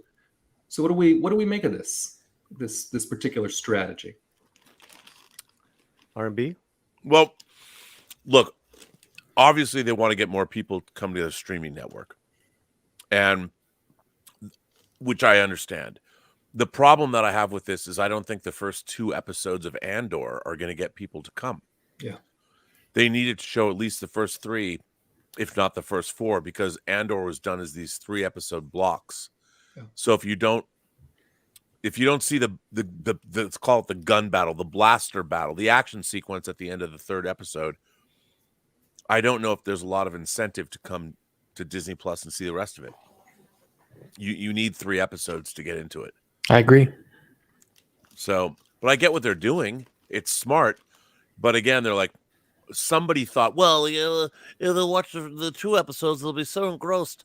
They'll come to the 3rd. Not in this case. In this case, you need all 3 episodes before you even decide to go on with Andor. The first 2 episodes, frankly, aren't enough to get into the show. You need that 3rd episode to get you to episode 4, 5, and 6. I think it's a good move business. I do, but yes, I do think it's a good move ultimately. Yeah, I think it's a good move business wise. I also think it's brilliant how they dropped the first 3. Correct, RMB? Mm-hmm. Yeah, they did. And then they've gone week to week, and I thought they were only doing the first 2. Well, they're doing the first 2 originally. Yeah, I'm talking about this original run. I think is brilliant. 3 and now week to week, it's kind of been really under the radar for a lot of people. Finale this week, and we're into November. I think it's fantastic. Yeah, I'm with you all right. I was excited to see they were doing this, and then I was like, well, is the first 2 episodes really going to hook folks? Right, because they made that conscious effort to drop all 3 of them at the beginning when they released it, and now they're just doing 2. I thought that was a little odd, right? If you're in for it, if you were in for 3 at the beginning, why not drop 3? Why not drop 3 on networks and make that available? I mean, I hope people watch it and love it. I'm a huge fan of the show in regards to everything that they've been doing. I just thought this one was interesting. So what are we expecting to see in the finale? What is on our wish list? You can just go around the horn for talking about Andor a bit. But firstly, did we like episode 11? And then nextly, what do we think they have in store for us on the finale? Rob, Order 42, we'll start with you. I'll just say that I'm one of those people that I don't like to speculate a whole lot, just because if you start with no expectations, then you're never disappointed. That's just kind of how I roll. But yeah, I mean, there's a lot to cover, but it seems for 2 episodes, we've been coming together on, what is it? Ferrix? Is that the name of the planet? Yeah. Yeah. So I'm excited to see what's going to happen. But like I said, I'm just trying not to get too excited, but loved it so far. All right. How about Paulie? We'll go this way. Paulie, what do you think? I don't know what I just saw the last 3 episodes. I think I've seen 3 hours of the greatest Star Wars since Empire. That's me. I was blown away. And at the end of this last episode, complete and utter heartache. I could not believe what I and there was heartache before with Circus. There's just so much good stuff going on. And if you were in on it from episode 1, you now are really benefiting. So as far as the finale, hey, you know what? I'm with homeboy up here. I whatever they give me, I'm gonna be happy, and then I look forward to season 2. All right. I'm right there with you. Yeah, I think for me, right, it's been, all of the characters are so engaging, and I know some folks have been like, oh, Andor's not carrying it, he's not interesting. I'm like, yeah, but they surrounded him with an ensemble cast, which is amazing. And let's not disrespect Forrest Whitaker coming back. I mean, at one point, Saw Gerrera, his lip is twitching. I mean, just the way in which the dialogue is being delivered has been, to me, absolutely stellar. Right. And so I'm like, yeah, it's been quite fulfilling. And as a huge Empire fan, I'm like, wow, they really have. So for some folks, they've portrayed the Empire as too sinister. I said, what? Right there. There's no cartoony on this Empire, right? They are just badass, right? With everything that's going on. And so for me, I have some expectations for what they're doing in the finale. By the way, just curiosity, what were they building in the prison? Ideas? You don't know. What do we think they were? What do we think at this time they would have been building things for? I mean, at the time, maybe parts for the Death Star still. Yep. That's probably the only thing that I can think of, or bigger ships. Not X-wings. Gears for the legs on the AT-AT. He really wanted a jacuzzi. TIE fighter parts, right? The wings of the TIE fighter. Yeah. Oh, I think it's got, for me, it's got to be the Death Star, right?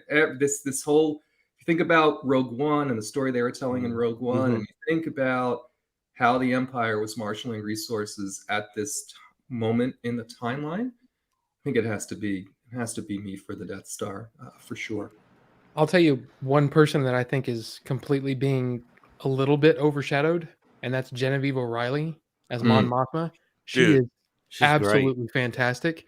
The look, there's so much going on behind her eyes. It is, I mean, it's beautiful work. And then Stellan Skarsgård comes along and steals the entire episode. You know what I mean? But it's like, we've been missing out on her, and it kind of makes me mad that she was in episode 3, cut out, and we could have had, I don't know. It's just, she's awesome. I'm just going to, she's Mon Milfma.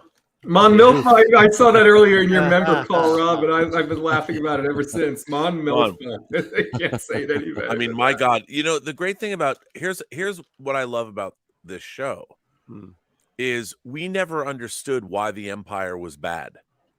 They were just jackbooted Nazi-looking thugs.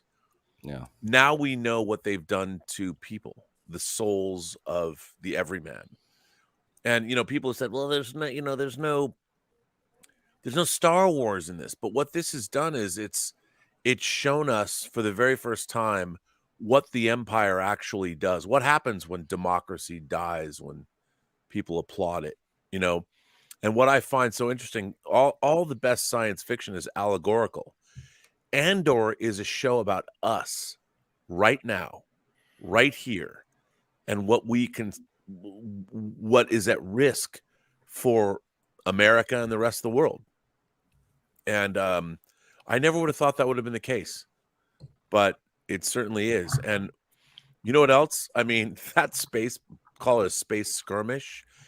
They replayed the beginning of A New Hope with a different result this week.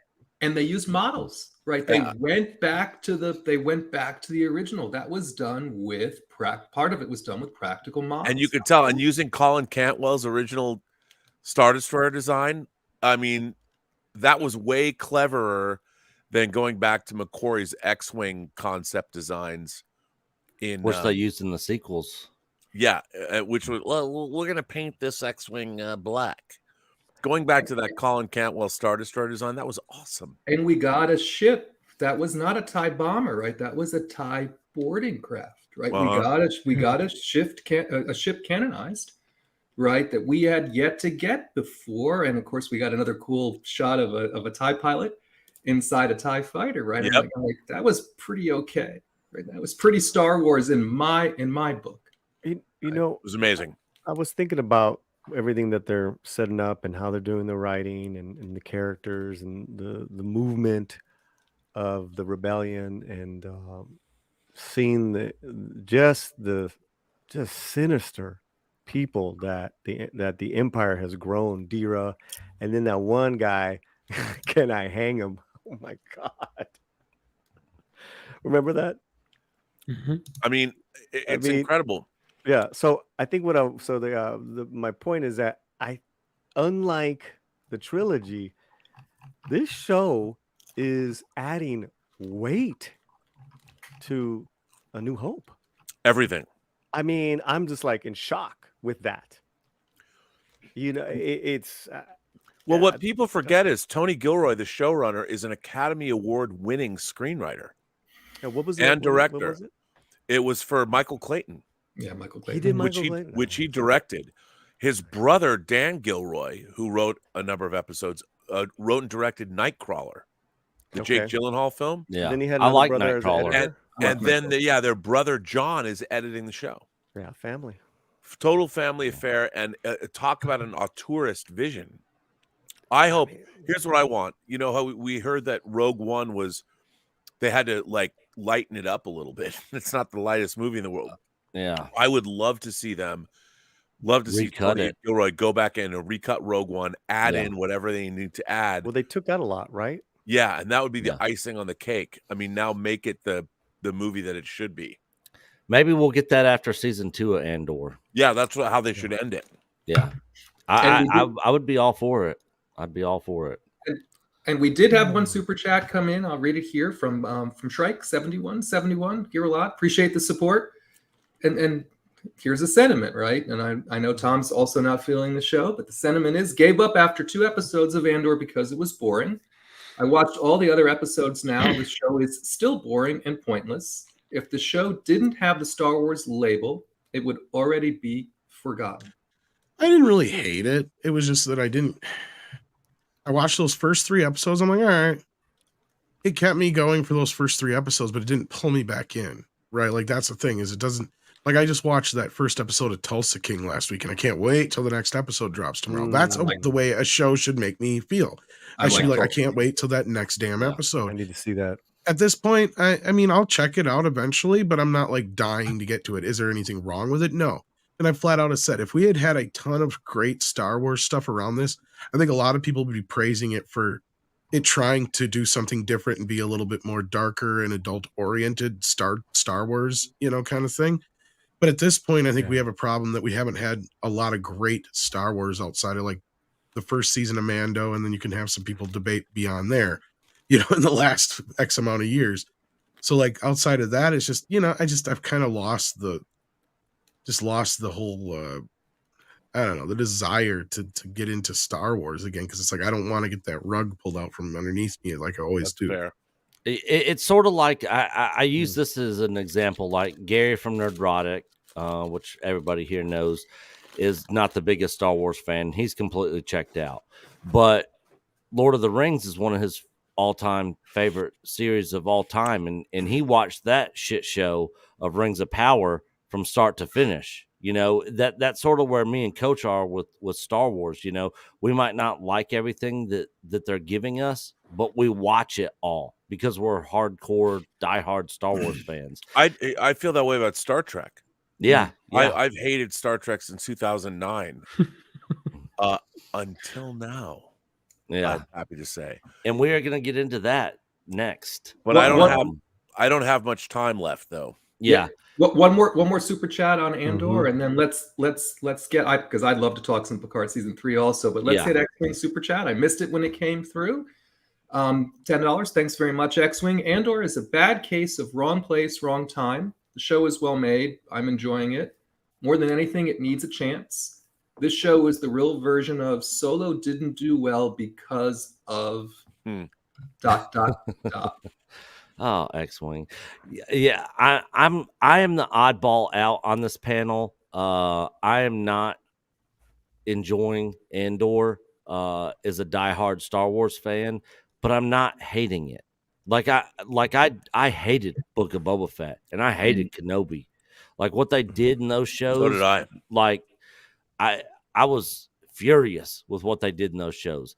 Andor, and going into Andor, and Rissman can back me up on this. With the writing team involved, with Tony Gilroy and everybody, I was like, man, I think the show's going to be good, but for me, it's just not hitting for me. Like, I don't disagree with anything you guys have been saying, but it feels like they've taken the fun and fantasy element out of Star Wars, out of George Lucas Star Wars, and I'm getting like the Breaking Bad of Star Wars, like a more serious. And there's nothing wrong with that. There's nothing wrong with that, but the fun of Star Wars has been removed from this show for me. And it's just every episode it's a chore for me to get through from start to finish. And I'm struggling with it, but I don't have a whole lot of negative to say about it. The acting's great, cinematography is great, the actors and the people involved in the show and everything are great. It's all good. It's just, it feels disconnected from George Lucas Star Wars. And maybe that's the point of the show, and if it is great, I just think there's it's got, a very unique taste to it that, certain people will like this kind of thing, and other people are obviously not going to. It doesn't have a whole lot of buzz around it, but it doesn't also have a whole lot of negative hate bashing, around it either. So, again, that's kind of where I'm at on Andor. I hope this next episode is really good. I would have preferred if they would have just called this show The Rise of the Rebellion, or Rebellion, and Andor was just a character in the show, and it was focused more around the Rise of the Rebellion. Because honestly, for me, I don't really care that much about Andor, and it seems to be the focal point of the show. But that's just kind of. I love him. Yeah, I absolutely love him. And I don't hate him. I love Diego. I've loved his work for 20 years. I don't dislike him as an actor at all. His eyes are really, really present as an actor, and I mean, yeah, he that last episode was just that last scene, episode, right? Oh, man. But Nick, on your point, Nick, this is not swashbuckling Star Wars, right? This isn't pulpy Star Wars. This is real. It's a heavy, deep watch, which is exactly what they were going for, right? Yeah. And when you hear, the interview that they had not long ago, right, with Dave and John, right? I think there's a real desire right now to try and broaden the appeal of the different flavors of Star Wars. Yeah. Right? And so, after Book of Boba Fett and the silliness of that show, I was like, I want something more serious. I feel like they've gone too far in the serious direction for me personally. I mean, I would look at it this way. If you think about World War II, and you think about all the different kinds of movies that are set in World War II, you can get a movie like The Dirty Dozen, or The Guns of Navarone, or The Great Escape. You can also get Schindler's List. You can get all different, The Piano. There's all different kinds of tones of stories you can tell about World War II and that global. Inglorious Bastards. Inglorious Bastards, another great example. What we are getting is a very serious and realistic look at what would an empire look like with its boots on the throats of ordinary citizens. There is not a shred of pulp sci-fi sensibility in this show, but it's by design. And what I love about the show is how it's taken something that is fluffy pulp sci-fi fantasy and turned it on its head and said, let's examine what is an empire And what would an empire do to the galaxy? We've never seen it before. We don't even know what, other than the fact that Grand Moff Tarkin, the empire has only been portrayed to us in the very thinnest of terms. Yeah. Now we're seeing how people from all walks of life, an aristocrat, a diplomat, a smuggler, a somebody like Andor is basically a low-level criminal just trying to survive. We're seeing how people from all walks of life are affected, and essentially, I mean, their lives are upended by the threat of the empire. And let me add on to this with Robert, is that Andor, you're gonna see over 2 seasons, a low-life thief killer turn into something in believing in something. Right. And it is fantastic to see.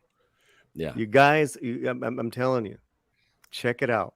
Check out this. We're talking about a character growth. All those experiences that he's going through in season 1. Oh man. I mean, the speech that Luthen gives it was to great. his operative is when he explains I loved it. It was incredible. He's just standing in one place. They don't even have, it's not even a walk and talk. I mean, from a directorial standpoint, and like you look at something like that and what he said, like nobody other than Tony Gilroy would make this. And what I would say is it shows what kind of diversity of storytelling. When I say diversity, I mean the different kinds of stories you can tell in the Star Wars universe. I think Star Wars has been sort of moribund because Mandalorian is just it's Clone Wars extended as a live action show. And I love Mandalorian. It's so much fun, but it is very lightweight. We had the Bill Burr episode of Mandalorian touched on what Andor is doing. When he talked to that Imperial officer. What I would say is we're going to get that swashbuckling fantasy back with Mandalorian season 3, and it's going to be great. I'm looking forward to Mando season 3 and the Ahsoka show. Those are the next 2 big things coming up. That I'm looking forward to. My big concern for Mando season 3 is it seems like they're changing the recipe. Right. For me, the Mandalorian's recipe has worked so well because it's like an adventure show. Right. It's Mando and his adopted son going out and having adventures. Right. Mando 3 isn't doing that.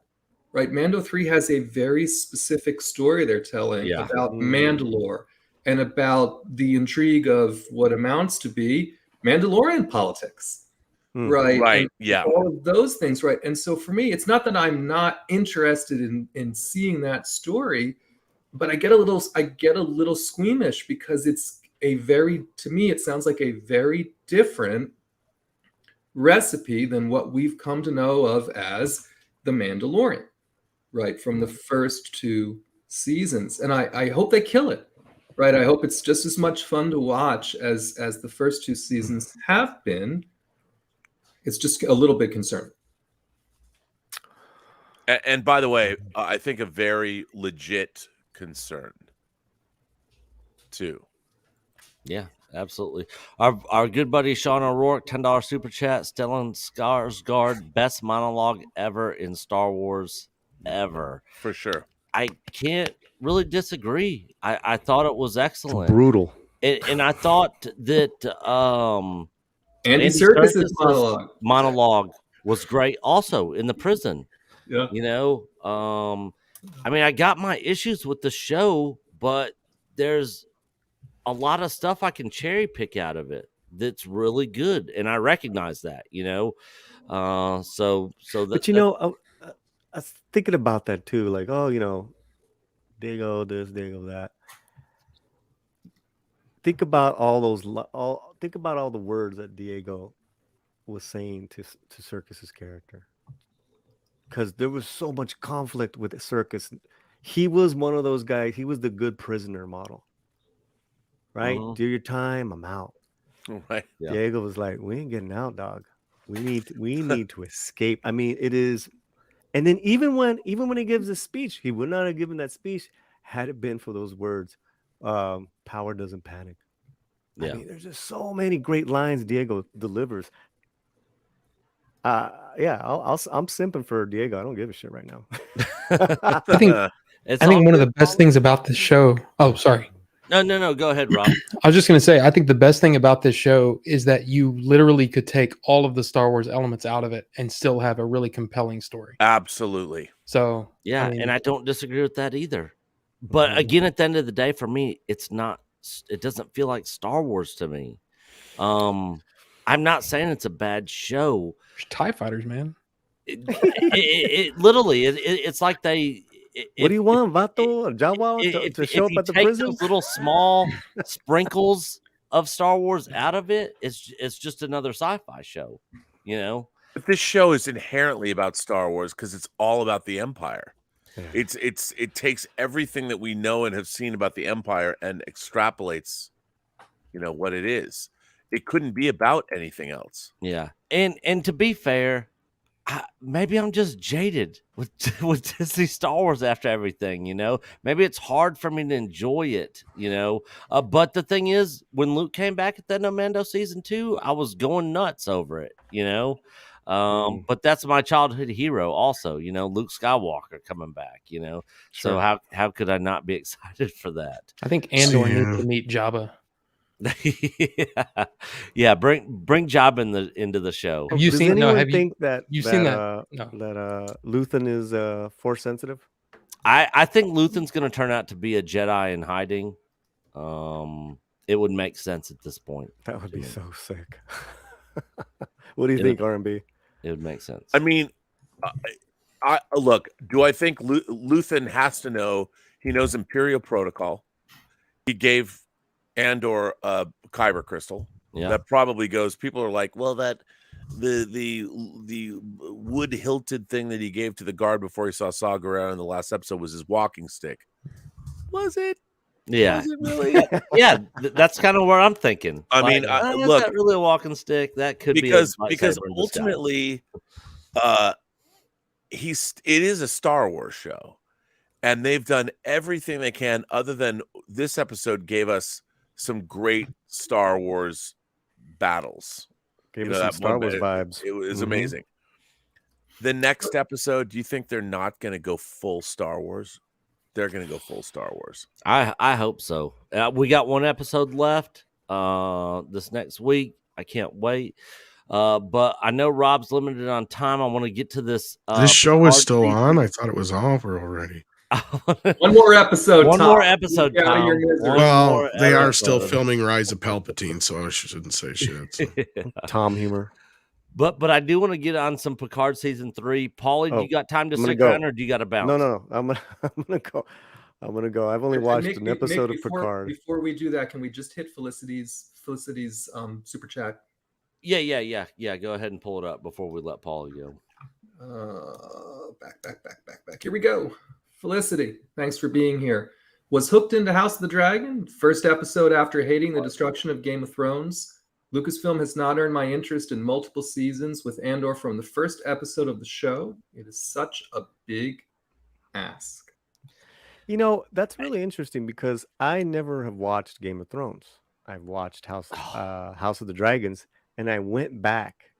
Yeah, maybe a month ago, and I started Game of Thrones, dude. It was first 5 seasons were just incredible. Man, and you had the last 3 seasons. The end of Game of Thrones, I was so pissed off about it. Going into House of Dragon, I was like, this is going to be a complete shit show. Like, I can't wait to laugh at this show. It's going to be terrible. And I watched it, and I was like, wow, this is actually pretty fucking good, Like, I loved House of the Dragon. Me and Coach both did. Every Sunday night, we watched it, and every episode was compelling, good story. I loved it. I literally have nothing bad to say about it. And going into it, I thought it was going to be a complete shit show. No, it's amazing. Yeah. Great to have you here, Paulie. I got to drop. Yep. Paulie, anything you want to plug? I know the mods have been putting links to your chat, appreciate that. channel out there. The Latino SLANT. we cover a lot of great stuff, and you just go check it out. Midnight's Edge in Espanol. I run, and I'm very proud of that. Go check that out, gentlemen. I love y'all. Great Yep. to see you. Go to the Josh Show, man. Good to see you. Good to see you. Yep. Have a good night. Paulie, I want to see you, Mexican Iron Man, RMB, do a Wakanda stream, man. You guys got to line that up, man. I think Mikey has shot his wad on that one. Haven't you seen this? Like he's tearing up the charts with his rant on that. I tell you. He is. RMB, I'll reach out to you. All right. In LA meetup, let's go ahead and plan something on that because I'm down. All right, Nick. Take care, everyone. All right, see you, Paulie. All right, let's do some Picard season 3 before RMB has to go. I want to hear more about it. I can't wait. Yeah. So Rob from Order 42 show, are you a Star Trek guy? Did you watch Picard seasons 1 and 2? Honestly, I haven't been that much of a Star Trek fan since I'm just not as big of a Star Trek fan, but I've always been intrigued by it. And honestly, I hadn't paid much attention to it because RMB said that Picard seasons 1 and 2 weren't great. So I was like, okay, well, I don't have to waste my time. They're terrible. I watched season 1 and I checked. I forced myself through those final episodes of season 1. Season 2, I was like, man, I'm not wasting another minute. I had to watch season 2 just because I love John Delancey that much. Right, that's the whole reason why I watched season 2 of Picard. Yeah. But rumor has it from our good friend Robert Marburnett that season 3 might make a complete U-turn into a positive direction for the Next Generation crew with Picard and everybody coming back. Now everybody knows that after season 2, they had already announced that the whole cast of Next Generation was coming back for season 3. We got a teaser trailer and all that. Most of people's responses was like, wow, they're going to kill the whole thing at this point in time going into season 3. Our good friend Doomcock is completely off track of getting into season 3. He's like, I'm done. He's off the Star Trek train at this point because of all the damage they've done, which to an extent I completely understand his point of view on. I'm sure Tom is going to have some thoughts on this as well. But with what Robert's been saying, he's kind of got my interest piqued a little bit with Picard season 3, and because of that, I think I'm going to check it out now. So Rob, tell us a little bit about Picard season 3 and where are we going moving forward? First of all, I hate modern Star Trek. Yeah, I've jokingly said that Star Trek we're in year 14 of the great, actually year 13 of the great, actually almost year 14 of the great Star Trek hostage crisis. I hated J.J. Abrams' Star Trek movies. I hated Star Trek Discovery. I hated Picard seasons 1 and 2. And to be honest, don't like Strange New Worlds at all. Or as I like to call it, the hot daddy and his crew of beautiful, sexually ambiguous girls traveling the galaxy. I mean, I don't believe one shred of Strange New Worlds. I don't believe that there's any kind of quasi-military structure in that at all. And it's literally a show built around a very attractive man and his pompadour. It's so, which is fine. You can look at that. I get it, but I don't believe a shred of that show. I don't believe the way it's lit. I don't believe the way anybody talks to one another in that show. Anyway, it's like, it's a throwback to the 60s. No, it's not. It's a throwback to what you thought the 60s were. It is Star Trek Strange New Worlds is made by people that never took Star Trek seriously. It was always a goof for them. And I hate it. And I'll flat out say it. Yeah, we'll talk about Strange New Worlds is so good. Is it? Is it really? look, it's all beautifully made. It looks great, and Captain Pike is a beautiful man. I get it. I have a man crush on him just like everyone else. I love seeing him run around in his apron and cooking food for people that he would never fraternize with. But okay, it's fine. There's no command. I will say this structure on though, that. Robert. Leading into Strange New Worlds, you and I had a discussion about various things that you and I knew, and we had kind of figured out that there was. I feel like if it wasn't for Strange New Worlds happening, we wouldn't have got to Picard season 3. Well, because Picard season 3 was shot concurrently with season 2. Well, what I'm saying is that at that point, Strange New Worlds was kind of the first project that was pushing Kurtzman out the door. And then you have what's his face, who you've been in contact with for season 3, who took over for season 3 of Picard. And I think those are the two those events happening and keeping Kurtzman away from this shit as much as possible, and then Akiva Goldsman with Picard, I think was partially the key. Well, here's the thing with Star Trek. In all honesty, Alex Kurtzman left his duties for Star Trek to go make Man Who Fell to Earth. That was him and Jenny Lumet. They went off and did their own miniseries. And so Terry Matalas, who's a great showrunner in his own right, Terry Matalas, the showrunner of Picard season 3, came from the Berman era of Trek. He was Brandon Braga's assistant. He started on Voyager, worked on Enterprise. He's worked his way up as a writer on many shows, and he became a showrunner on 12 Monkeys, the TV series based on the movie. He came on board and wrote a few episodes of Picard season 2, but he was made the showrunner of Picard season 3 because everyone else was checked out. Kurtzman went off and did Man Who Fell to Earth. Akiva Goldsman was doing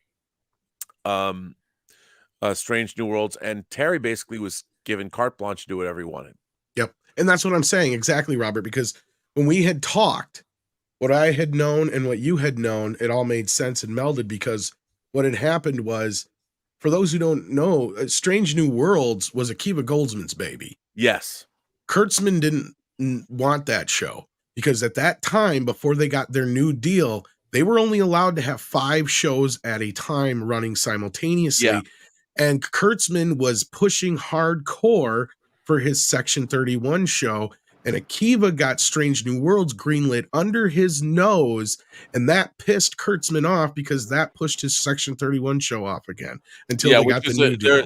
They already wrecked Section 31. They should never do a Section 31 show. They completely. But what that did then was made Akiva. He was busy with Strange New Worlds over there, hence leaving Terry able to do Picard 3, and that's what I was getting at. Sorry. What people need to understand is Terry was basically given a free rein.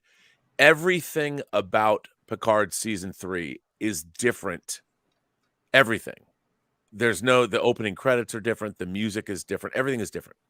Now, there are ties to Picard seasons 1 and 2, small ties. Like you'll see the opening scene with Star Trek Picard season 3 is Laris, the Romulan, is with Picard in Chateau Picard for the first 5 minutes. You never see her again.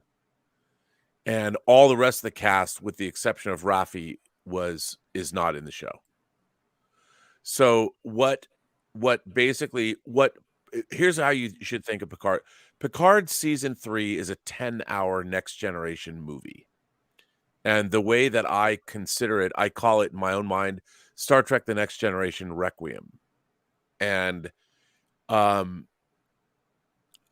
it is so different than modern Star Trek. You can tell right away. And here's what I'd say. All you skeptics, give Star Trek Picard season 3 30 minutes of your time. Maybe 35. I don't know exact. Give it 35 minutes of your time. Maybe 40. If you're not into it by minute 40, check out. Tell me I'm wrong. I guarantee you'll be locked in by 40 minutes in the first episode. Because I went through the same thing. And when I've watched all 10 episodes twice. And you are, just so everybody knows, a diehard Star Trek fan. Yeah. That's hated everything that they've put out there. Hated it. Hated it. And it was shocking to me. It was shocking to me.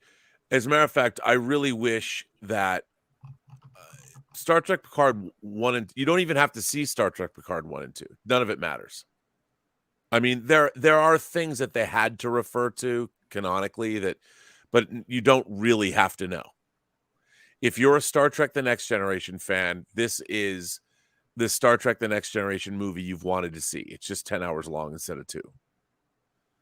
And there's so much going on in this, and you'll know right away. It's so different from Star Trek Picard season 1 and 2. Everything about it is different. And it doesn't feel the same. The characters don't feel the same. Everything is totally different. I mean, I'll give you an example. Fuck it. I can tell you this. It's not like I can't. So in season 2 or season 3, it opens in Chateau Picard. We know that from Family. Mm-hmm.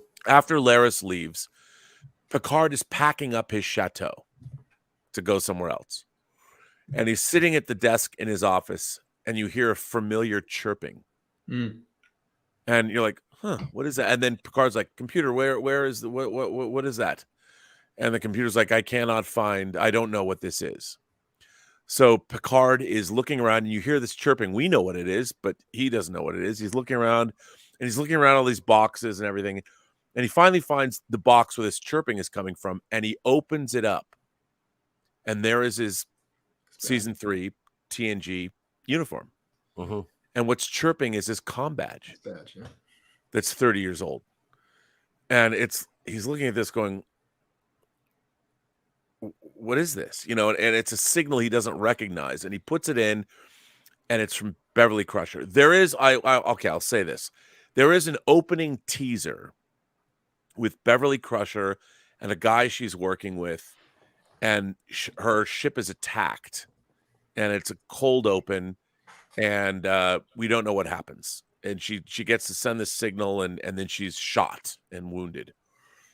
And that's the cold open. And then you see Picard sees this, and the signal coming through his old 30-year-old comm badge is from Beverly Crusher. Come to these coordinates. I need your help. Don't trust anyone. Cut to a bar where Picard meets Riker. And you can see the camaraderie between them already. The tone of this is all very different. Picard's like, I don't understand what's going on. She mentioned it's this kind of a message, and Riker's like, oh, it's this kind of a message, huh? No wonder you don't know what it is. And he's like, well, what do you mean? And Riker's like, well, when you were Locutus, when you were taken away from the Borg, you knew everything about our protocols, so we needed to come up with a way to communicate with one another, ship to ship, internal communications, or with other Starfleet vessels that you didn't know. So we created a protocol, a communications protocol, that shifted numerals like three numbers further than what they really are. So if it's a 1, it would be a 4. So Beverly has told you to come to this, and Picard thinks it's an empty area of space. That's not where she's really telling you to come. She's really telling you to go here. And so there is it's a nebula. It's in the middle of a nebula. And so Picard's like, well, how are we going to get there? And Riker's like, well, I'm retired and you're retired and we need a ship. What are we going to do? And it turns out that the Federation is having what they call Frontier Day. It's the 250th anniversary of the United Federation of Planets. So they're recalling all these ships back to Sector 001. And Riker's like, well, my old ship, the Titan, has been refitted. That's a new refit of the Titan. Maybe we can just gin up with quantum torpedoes. We're just gonna, let's just say we're doing an inspection, and while we're there, we'll figure out a way to divert the ship to this nebula, which is just outside of Federation space. And so they do that. They beam on board, and 7 of 9's the first officer on the ship, and they meet the captain of the Titan, and he hates both of them. Oh. He's like, you guys are you don't do things by the book. You're dangerous. I don't. And it's like Maverick from Top Gun. That's all I'm going to tell you. It goes from there. But I will say that from this moment, we are off to the races. And any Star Trek fans, will be delighted and intrigued. And the story is fucking epic. And it has its roots all through Berman's Star Trek. As a matter of fact, there's even I can say this because it's so obscure, I couldn't even believe they did it. There's even a reference to the Judith and Garfield Reeves Stevens Star Trek novel, The Return, which was the book they wrote with Shatner after Ashes of Eden. It happens, and I was like, no effing way. And there was so much stuff in this that I could not believe they did. And if you're a true diehard Star Trek fan, it is so much fun. It's so exciting. It's so great that I guarantee it. Give it 40 minutes. If you're out after 40 minutes, fine. And come back to me, you don't know what you're talking about. And everyone's like, and this, even one of my favorite people in the world is in the chat right now. She's been saying the damage has already been done. Why is it done? If you tell a new story, what difference does it make? I mean, the fact is, a great story is a great story.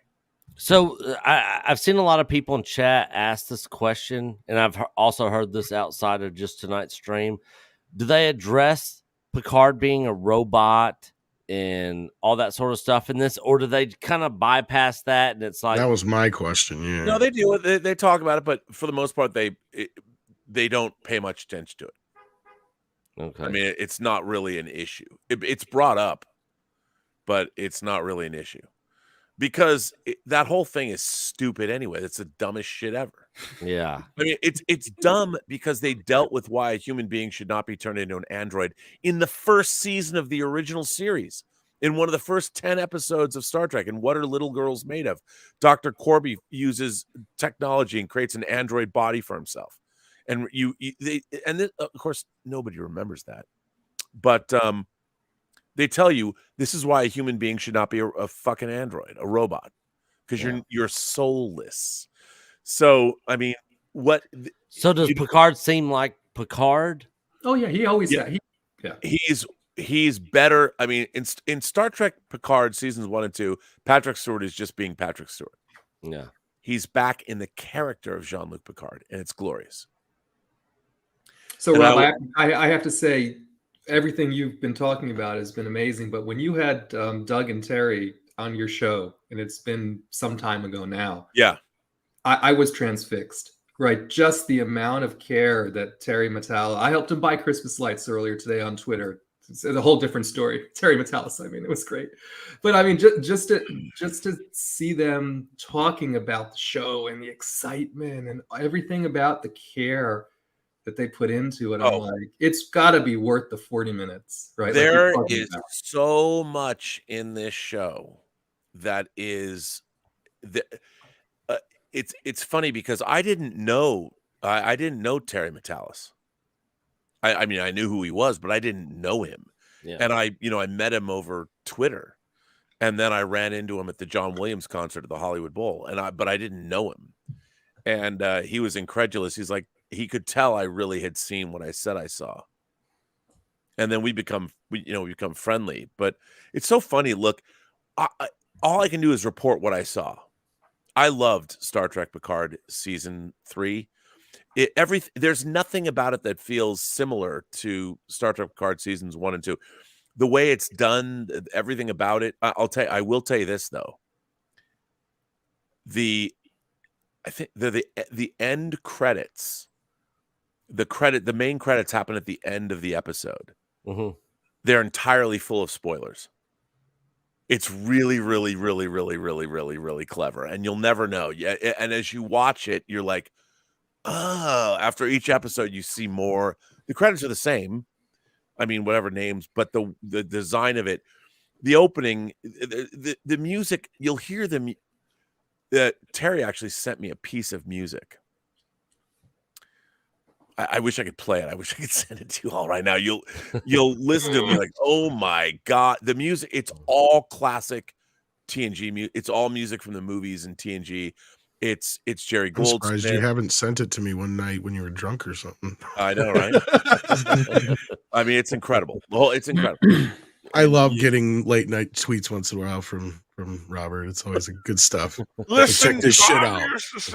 But no, it's there's stuff in there. There's stuff in that there are things in like episode 5, as an example. There is an exchange in that episode between two characters that was jaw dropping to me.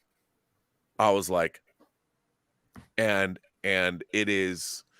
I mean, come on, we already know Moriarty from 2 episodes of TNG is in it. Amazing.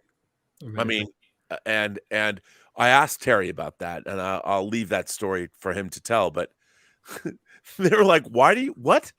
But he had to convince me. He was like, they didn't want him in it, and he offered to pay his own money to get.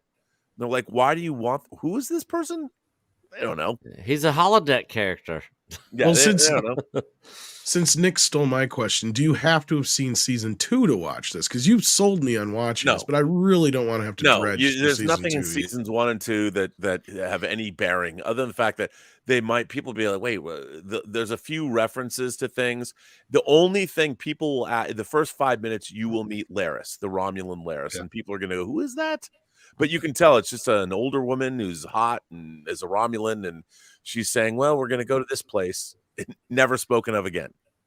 So she disappears. You never see her again. So at what point in time when you were watching this, were you like started to change your mind where you're like, okay, I think this might be good? Like, you know what? I'll tell you, for me, it was in the first 10 minutes.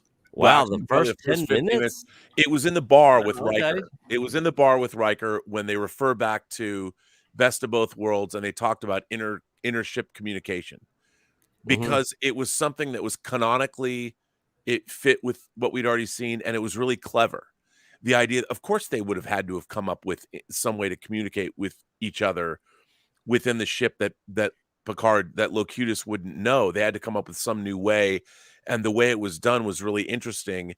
And that Beverly Crusher used that thing. I mean, this had never been spoken before, but it was a way to use canon and add something to canon that was really, really interesting. And I'm like, that's fascinating. And it was Riker who goes, of course you didn't know what that was. And when he explains it, I'm like, that's really cool. Because they went back to canon and they plussed canon. They added something that didn't violate canon, that added to something that we just didn't know. So was there anything in the show where you're like, that's not really canon, like that's not accurate? No. All of this was so, there is so much cool shit in this show that I can't even begin. Like, I don't want to ruin anything. But I know Worf's been the big talk of like he's like a big huge pussy in this thing. Okay, I'm just gonna tell you one thing. The first time you see Worf, he cuts off someone's head. Yeah. Okay. All right. And, I like it because Worf's one of my favorite characters. I'll say Terry's probably, if Terry's listening, he's gonna be like, why did you Worf is a fucking badass. And as Terry Matalas says, so here's what Terry told me. So Dan Curry, one of the 2 visual effects supervisors of Next Generation, Dan Curry is himself a martial artist. He created the Klingon Batleth. He designed it. Terry went back to Dan Curry and said, hey, I need Worf to have a different, brand new Klingon weapon. Can you design one? So, oh wow! So Terry the original Matalas creator went of the to Batleth. Dan Curry created the Batleth to come up with a brand new Klingon weapon that is basically a Klingon broadsword that is on Worf's. He carries it on his back. And actually, Terry told me an interesting. Well, I can't. I don't want to divulge. Terry's going to kill me if I said that. But when Worf shows up, he cuts off an MFer's head, and that's not the only person he kills. And I'm just saying, the idea that Worf is a pacifist and walking the way of peace is something he aspires to do. Not something he actually does, but just something he aspires to do. All I'm going to say is he aspires to do it. Okay. And it's awesome. So Nick, I keep talking about Picard season 3 for a lot, but I want to get we've had some things come through. I want to make sure we don't miss him, right? So firstly, this one feels a little self-serving, but I missed his member chat earlier, and I asked Lance to put it back in the regular chat, and he did. That's why I said you'll see in a second. He said, shout out to X-Wing and his channel on YouTube. His live streams with yours truly, Nikki, etc. are criminally underrated. So Lance, thanks for that. Thanks. I told you it's a little bit self-serving. Sorry I missed your member chat earlier. Really appreciate it. Yeah, and I do not disagree. X-Wing streams with Matt and Nikki in them are great. So yeah. If you guys are not sub to X-Wing, definitely go over there and sub to his channel. He is a great guy, man. Great guy. Much appreciated, Lance. Thanks for being here. And we have a couple of super chats. Yep. Tim's Talk, great to see you for $5. On your left, Andor episode 11 was dope AF. Do you think season 2 will have more typical Star Wars isms in it throughout, or will they build to that? Right. And so this is very interesting. K2SO's coming in season 2. Well, season 2 is going to be, it was going to be 5 seasons, which I think very early, according to the interviews, Gore was like, no way. We'd all be old and dead, right? We can't do 5. We're not going to do 5 seasons. So they took 4 years worth of timeline time, and they're putting it into the second season, right, in 4 3-episode arcs of a year. So I don't think it's going to be 3 episodes of a particular thing that happened in that particular year leading up to Rogue One, right? So again, putting to the side the fact that I felt it's very Star Warsy in this season, I think whether it's K2SO or whether it's the other things that we know are happening at this time in Star Wars, I think folks will be very satisfied, I'm guessing, right? We'll be very satisfied in the second season with how they play those years up, right? We're going to see the Gorman. I don't know if they're going to bring us Tarkin or not, right? But we're going to see what happened in Gorman. We're going to see what happened to get Mon Mothma out of the Senate, right? We're going to see, hopefully we see Krennic, right? We're going to see these. Maybe the Emperor. Who knows? Right. And again, I don't think they're going to throw it at us as fan service, right? I think they're going to give it to us as a part of the story they're telling in these years. So for me, the biggest thing about season 1 is for the folks who aren't hooked, I hope they come back for season 2. For me, anyway, and give Andor a try again, because they're making it. Right. Yeah. They're making it now. They're started. Absolutely. Over the next little bit. So thanks for that, Tim. We have a couple more super chats. I think there was 2 more. Mama Bear is still here. Thank you, Mama. Great stream, everyone. Hope everyone has a safe and happy Thanksgiving. Love you all. And Coach, same to you and your family. May the force be with you always. Appreciate it. Thanks, Mama Bear. Hope your Thanksgiving is wonderful also, Debbie. She's still here. Have a great night, everyone. Great stream. Have a safe and happy Thanksgiving. I think she sent it twice. Thanks again. Thanks, Mama Bear. Have a great one. And then, are there any more? I have 2 member chats. Let me make sure I didn't miss any other. We're good on super chats. Aaron Radcliffe, member for 4 months, Jedi Knight. Okay, RMB has convinced me to give Picard season 3 a chance. I gave up on Star Trek just like I gave up on Star Wars. I swore I'd never watch either again. So this, for me personally, it's always a bit sad when I hear folks say they give up on the franchise, whatever franchise it is, because again, like Nick, you were talking about, a lot of people have, but and somebody even put it in the chat, and I highlighted it earlier, right? The whole battered fan syndrome, right? We feel beat up, and that's where Doomcock is on Star Trek. I hope he watches. I hope Doomcock does too. I really hope, because I'd love to get his viewpoint on it. I know he is bitter for what they did to it, and I totally get it. Well, no one's as bitter as I am. Yeah, that's the thing. Like, you were on the same train as Doomcock this entire time, and then you actually got a sneak preview, or you got the whole kit and caboodle of the whole entire season 3, and now you're coming out saying this, and people, there's a lot of mixed feelings. People are like, what? Well, I look is at this it this really way. good? we're only one good story away from something being great. Yeah. You know, I mean, it's like we went from Die Another Day in the Bond franchise to Casino Royale. Mm-hmm. You know, and it's just a question of, okay, you got this franchise, and I guess because I'm a veteran, the Bond franchise is a perfect example. Good movies and bad movies. A bad Bond film, and then there was a good Bond film, or vice versa. So in terms of modern Star Trek, what you needed people that, like in Terry Matalas's case, he came from Berman Trek, and Berman Trek, that era was still part of Gene Roddenberry's DNA because he created TNG, so all of it came out of there.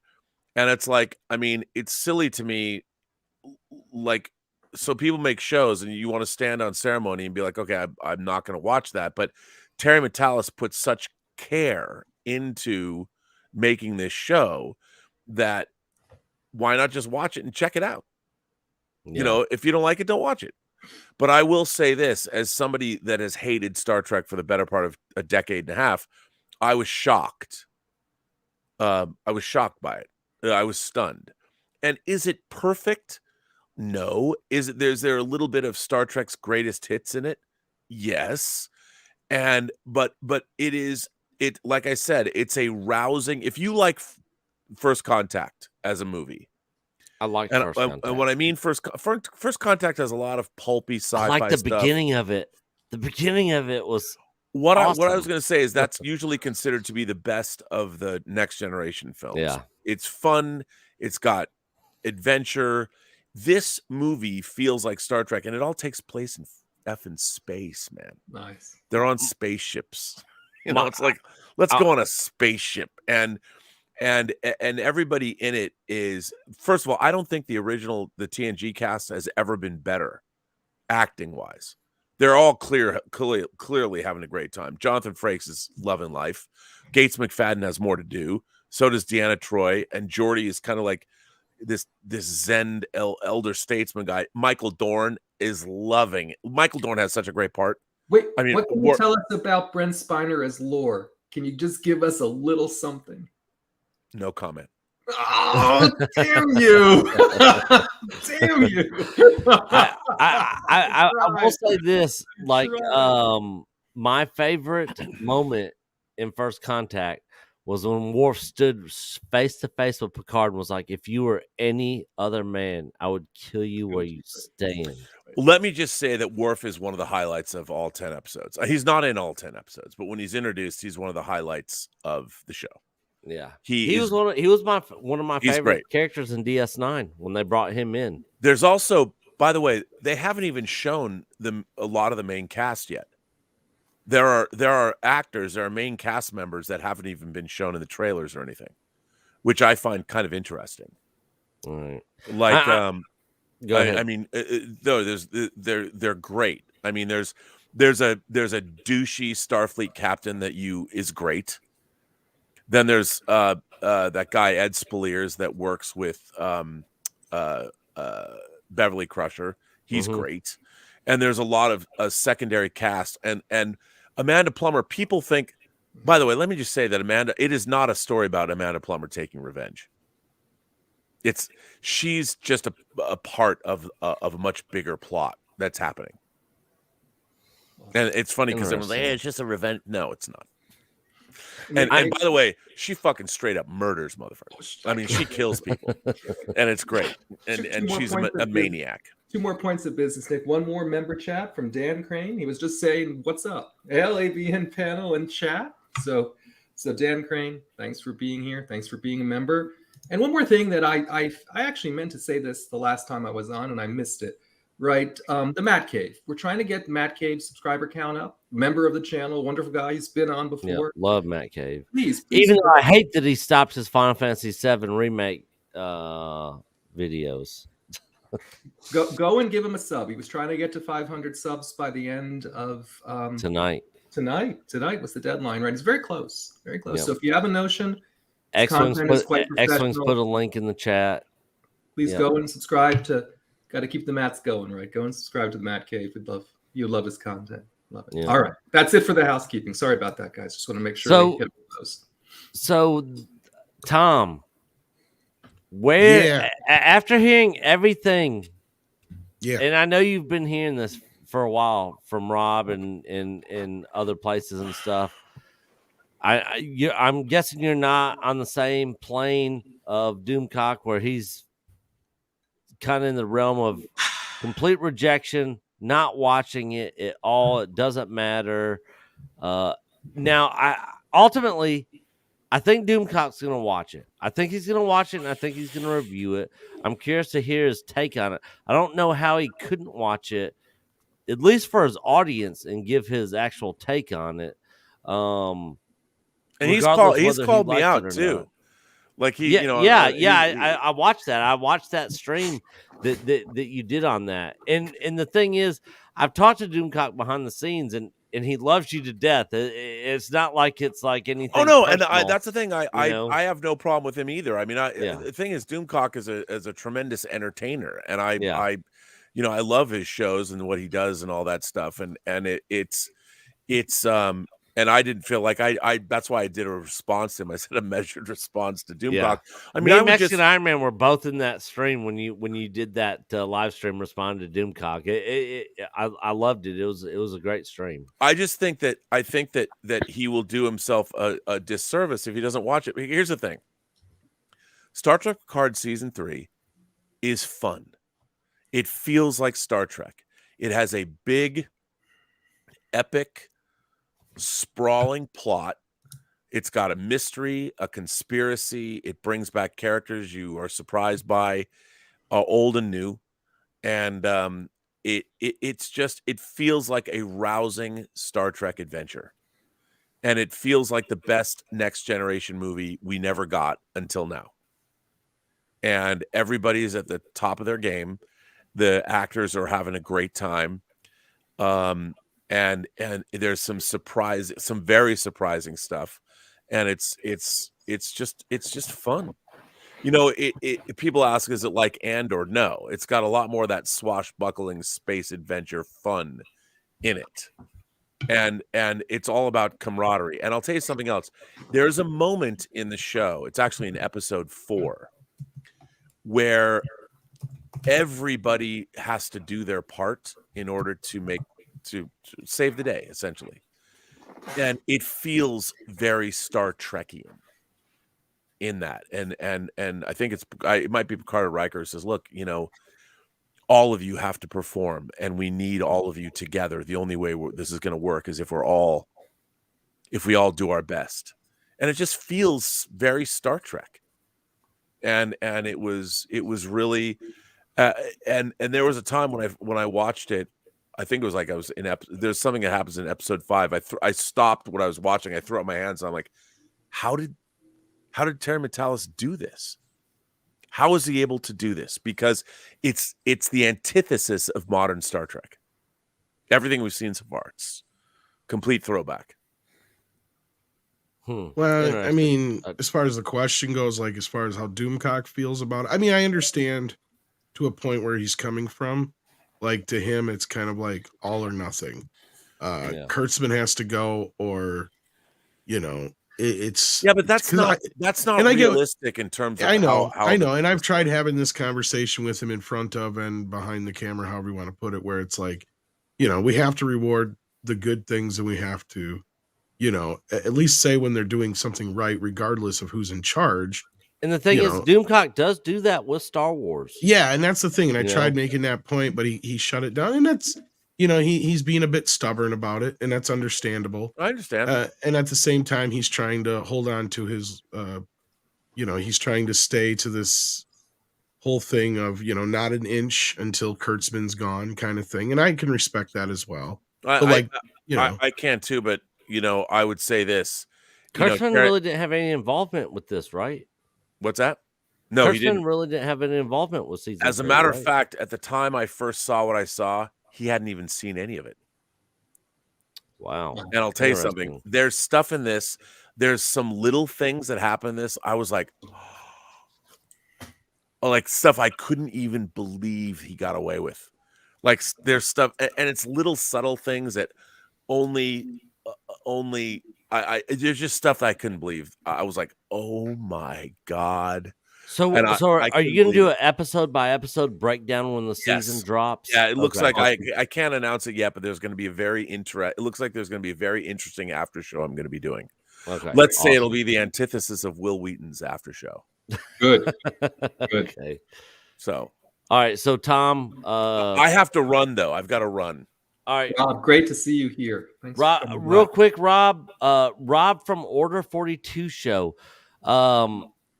So I told you before you came on tonight that he was part of the indie film crew doing the Adventures in Game Chasing. I know he wanted to get a copy of that movie to you.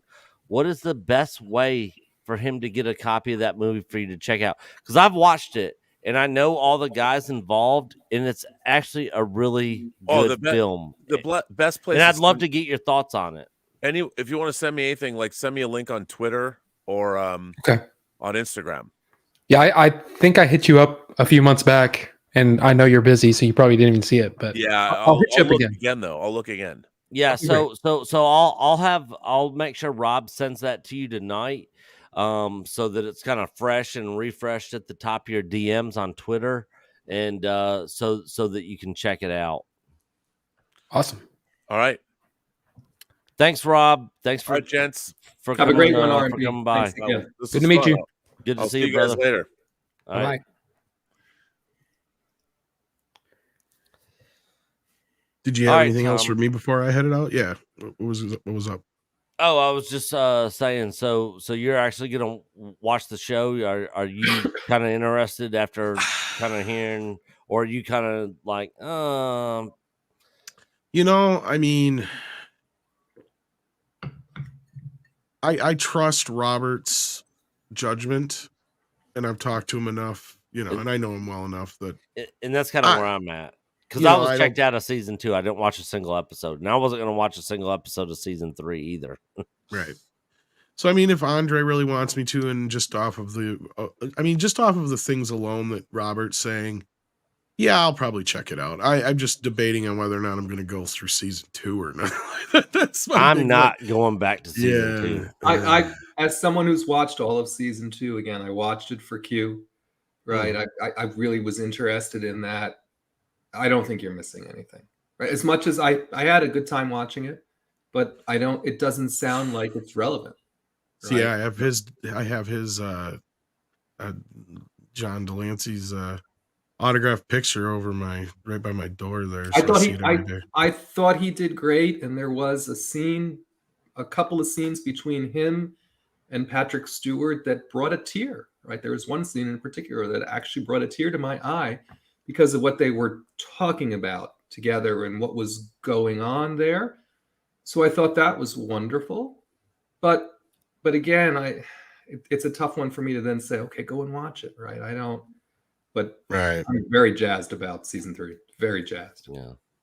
So Rob, are you going to? I know you're not a Star Trek fan. Are you even going to watch any of this show?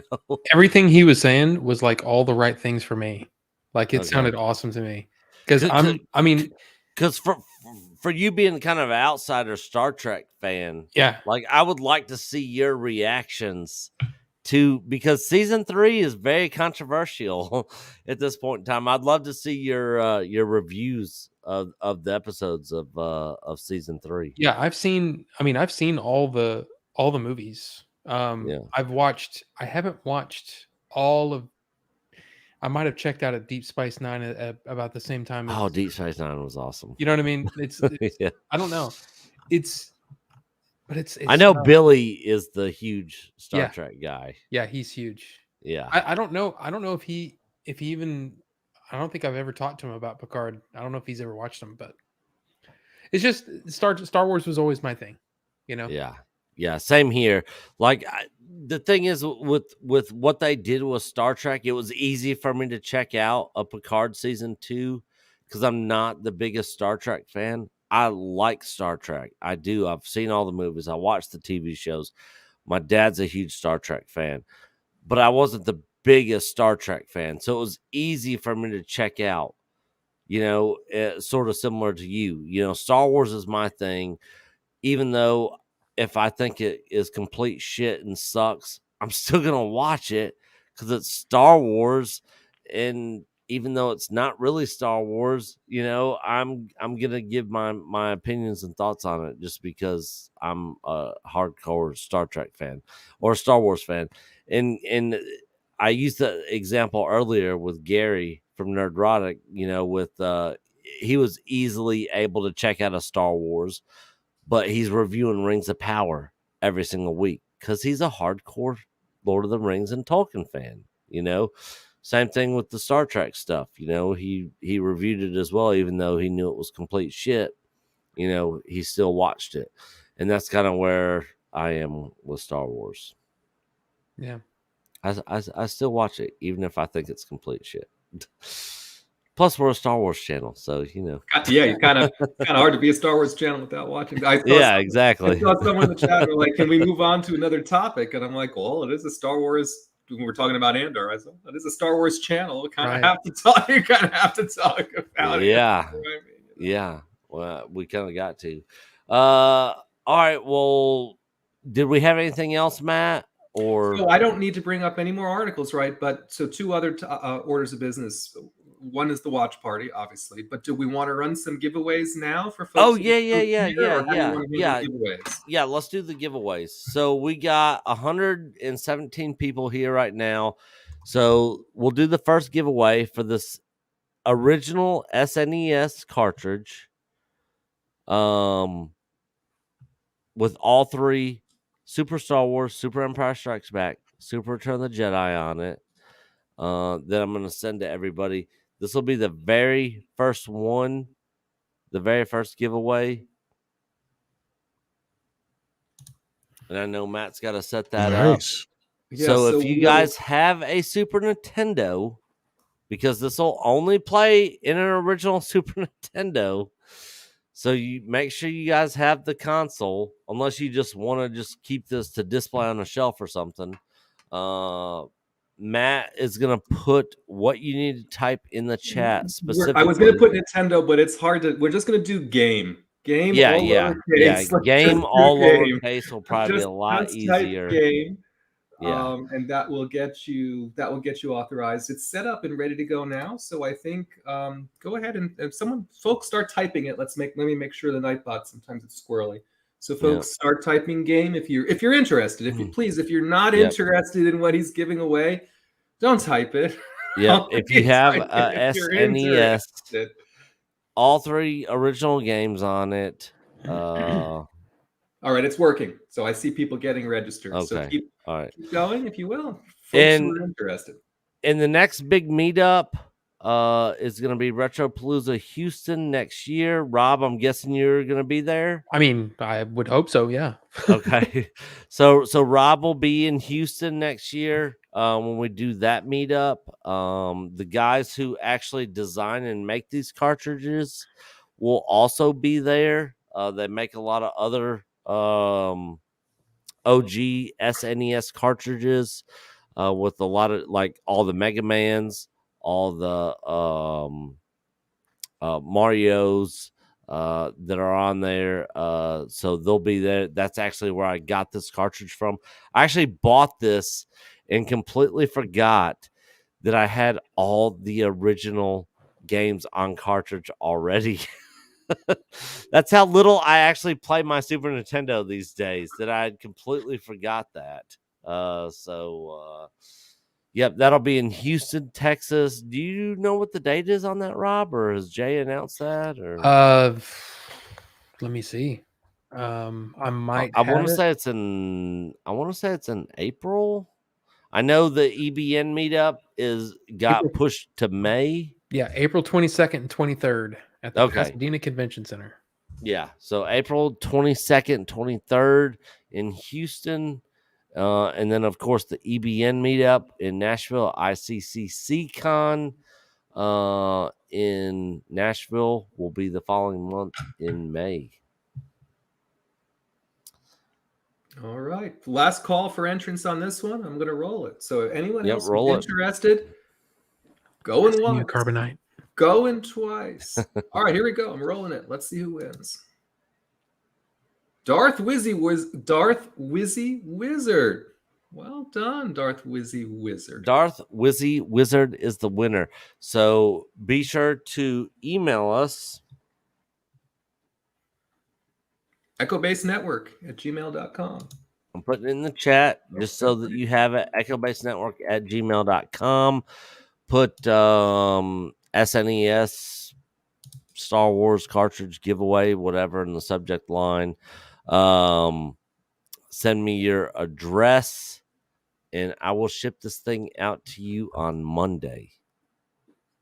Because tomorrow's Sunday, of course, I can't ship it out tomorrow. But send that email to me, and I will ship it out. Now, the next thing for Xbox and PC gamers, let's see here.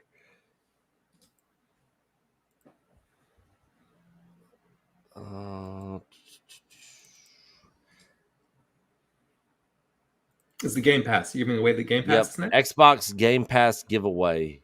I'm trying to actually find the code for it. Well, regardless, I'll find the code later because I'll have to find it when I email it to you.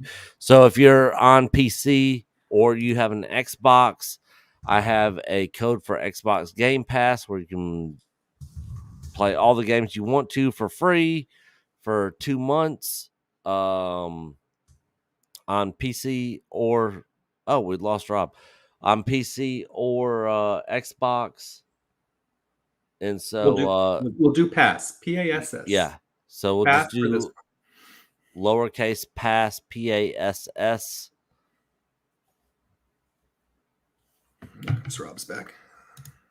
He's back. There he is. Sorry. And since Rob is back, I'm actually going to slide out, guys. Thank you so much for having me, though. I appreciate it. All right, Tom. Good to see you, brother.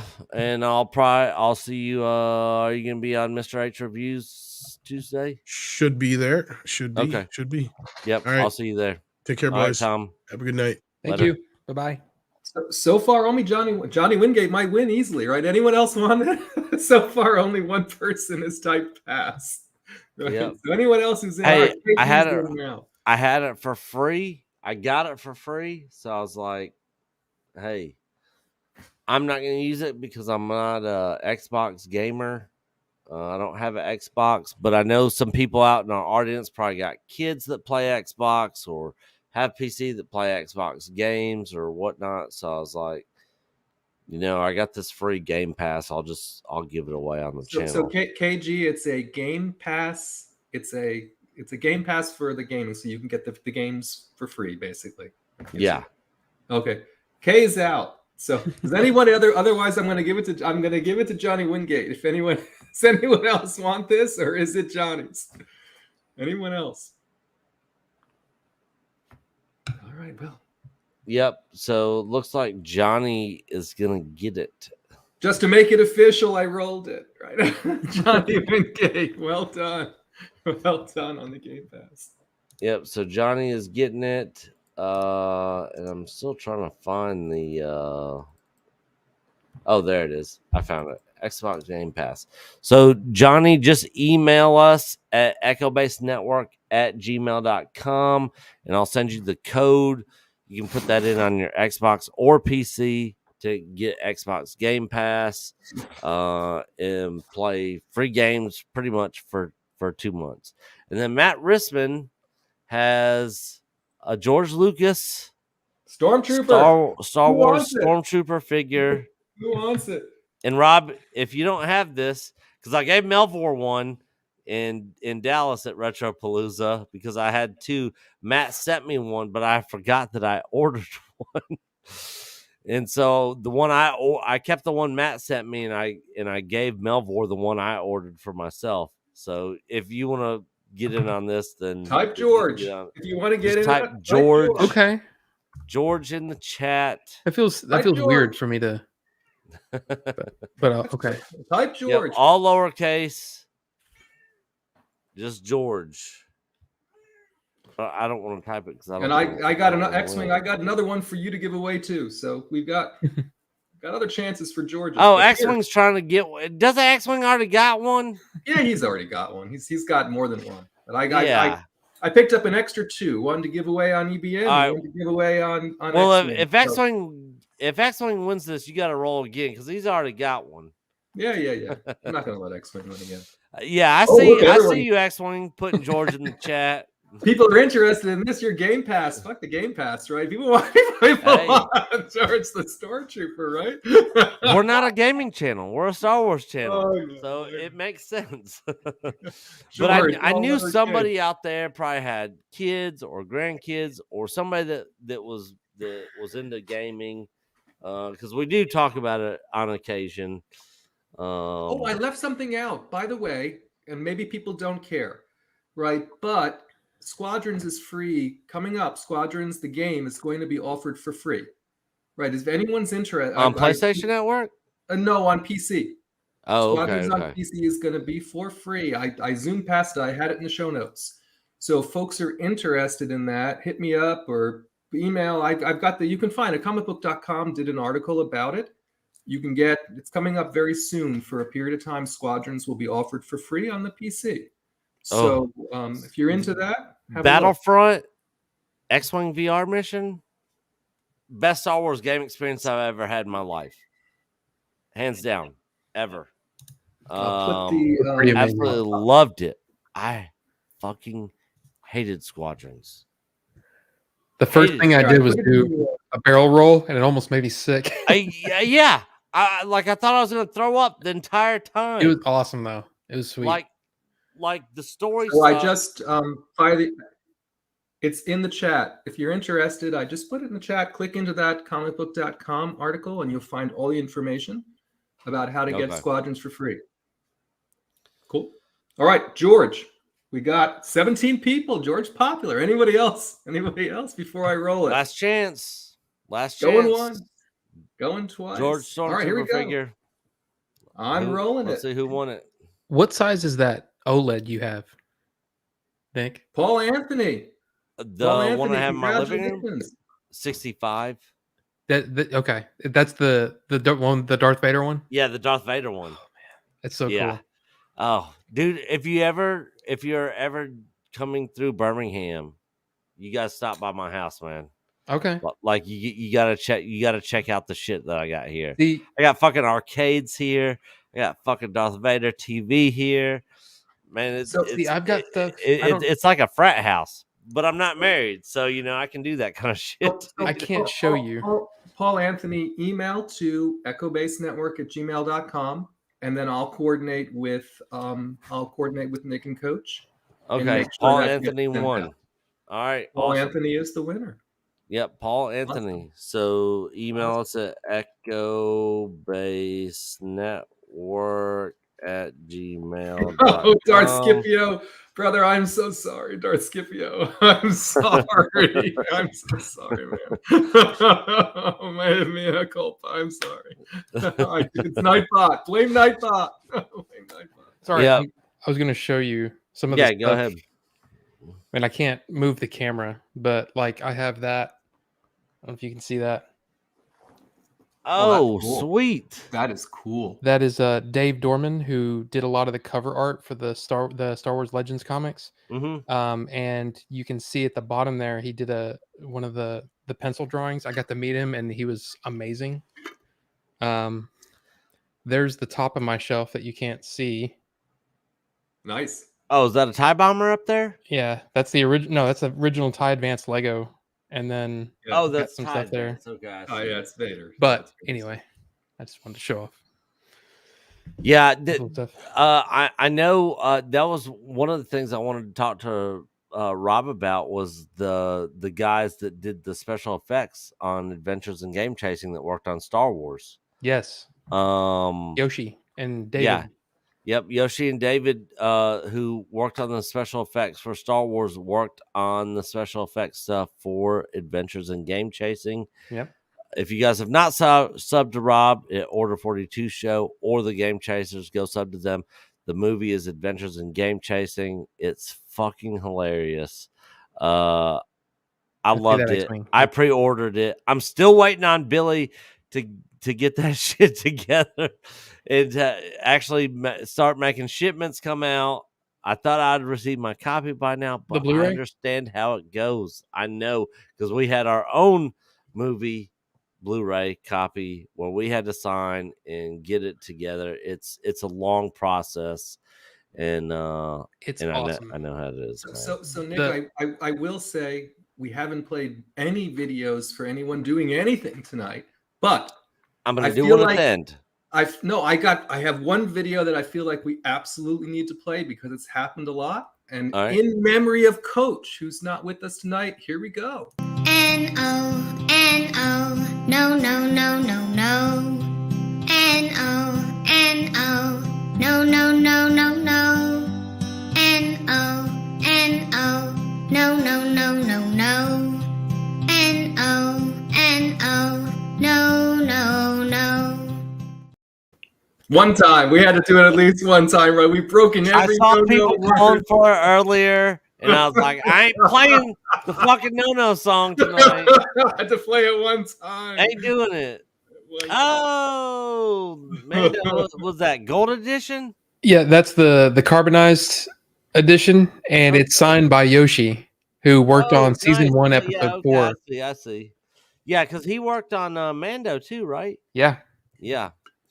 He's worked on so much stuff, it's ridiculous. Yeah. Like, what hasn't he worked on at this point? Yeah, I really need to get you and him and Robert Meyer Burnett like all on a stream together. Because I've talked to Billy and Jay about getting Yoshi on our channel. But I really haven't pushed it really. But I would love to get all of you guys on a stream one night and have them on there, because Robert Meyer Burnett, of course, I mean, he knows everybody out there in Hollywood. Yeah, and has done so much in that space, and I just think it would be a really interesting conversation. Yeah, I would love it too. I mean, Yoshi's done my show, my tiny little show, plenty of times. So he was saying, yeah, we need to do some more stuff and have more, because the thing is, like I think most of us agree that at the least the sequel trilogy was a missed opportunity.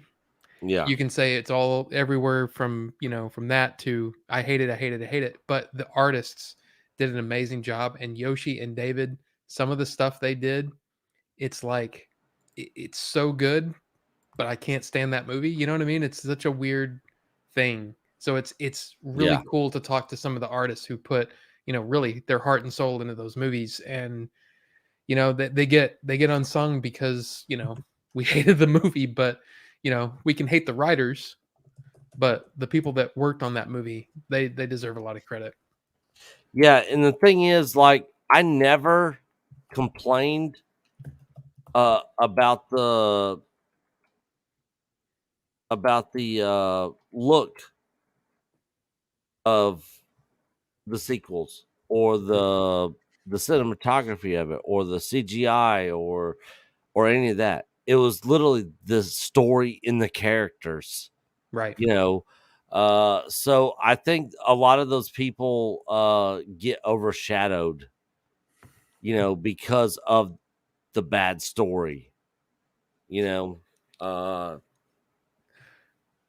But yeah, I literally had no complaints. It's like about the special effects or the cinematography or some of the acting from some of the characters. Yeah, I'll tell you what, one of the most depressing things is watching the documentary on the Rise of Skywalker disc, because I wish that I could see the movie that they were trying to make, because those people had a lot of passion, and it's so sad that it didn't work out because they were so passionate about it, but yeah, blame the writers. That's all. So this is what happens, Nick. All your famous friends leave, and then it's like, okay, we'll bring in. All right, we're into the second string quarterback now. He doesn't trust you with the real people. So, Hi, Rob. How you doing? Nice to meet you. Yeah, how's it going? So this is our good friend X-Wing, love who the 500 first. literally flew out all the way to Nashville last year to come hang out with us. He's Mhm. super awesome. We love him here at Echo Base Network. Yeah, like I literally thought it was gonna be me, Matt, and Rob all night. Like I didn't know if Paulie was gonna show up. I didn't know if Tom was gonna show up. I didn't know if RMB was gonna show up. I didn't know if Mr. H Reviews was gonna show up, which he didn't, because he's over in the UK and it was like 1:00 in the morning his time, which is completely understandable. But I literally thought it was just gonna be us three. And we were just going to just hit some articles, hang out, have a good chit chat, and then move on to the watch party, which we're still doing after the stream. I have to go. I'm doing a show here in like 10 minutes. Yeah, I know. I got a boot.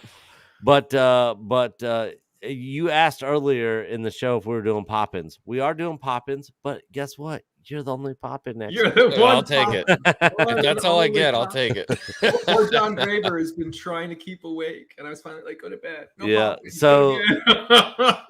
So Rob, if you don't know, like normally we'll do like member pop-ins on our Saturday night shows where our channel members can like pop in the stream with us and like give their opinion and say their piece and all that and be a part of the conversation. And we don't do it every Saturday night, but we do it on some Saturday nights. And X-Wing is our exclusive pop-in member for the night. There you go. For the end of the show. I'm gonna need another. I already have the Echo Base magnet. Now I need the exclusive single pop-in Echo Base badge. Yeah. So if you can mail that out to me, that'd be awesome. Yeah. If you would have texted me earlier when Robert Burnett and them were on, dude, I would have sent you an invite. Excuses. I was in the chat the whole time. Dude, you're so full I of it. don't pay attention to the chat. What color are your eyes anyway? We know tonight, Nick. I was like, all right, yeah, Rissman I gotta do something to keep me on track.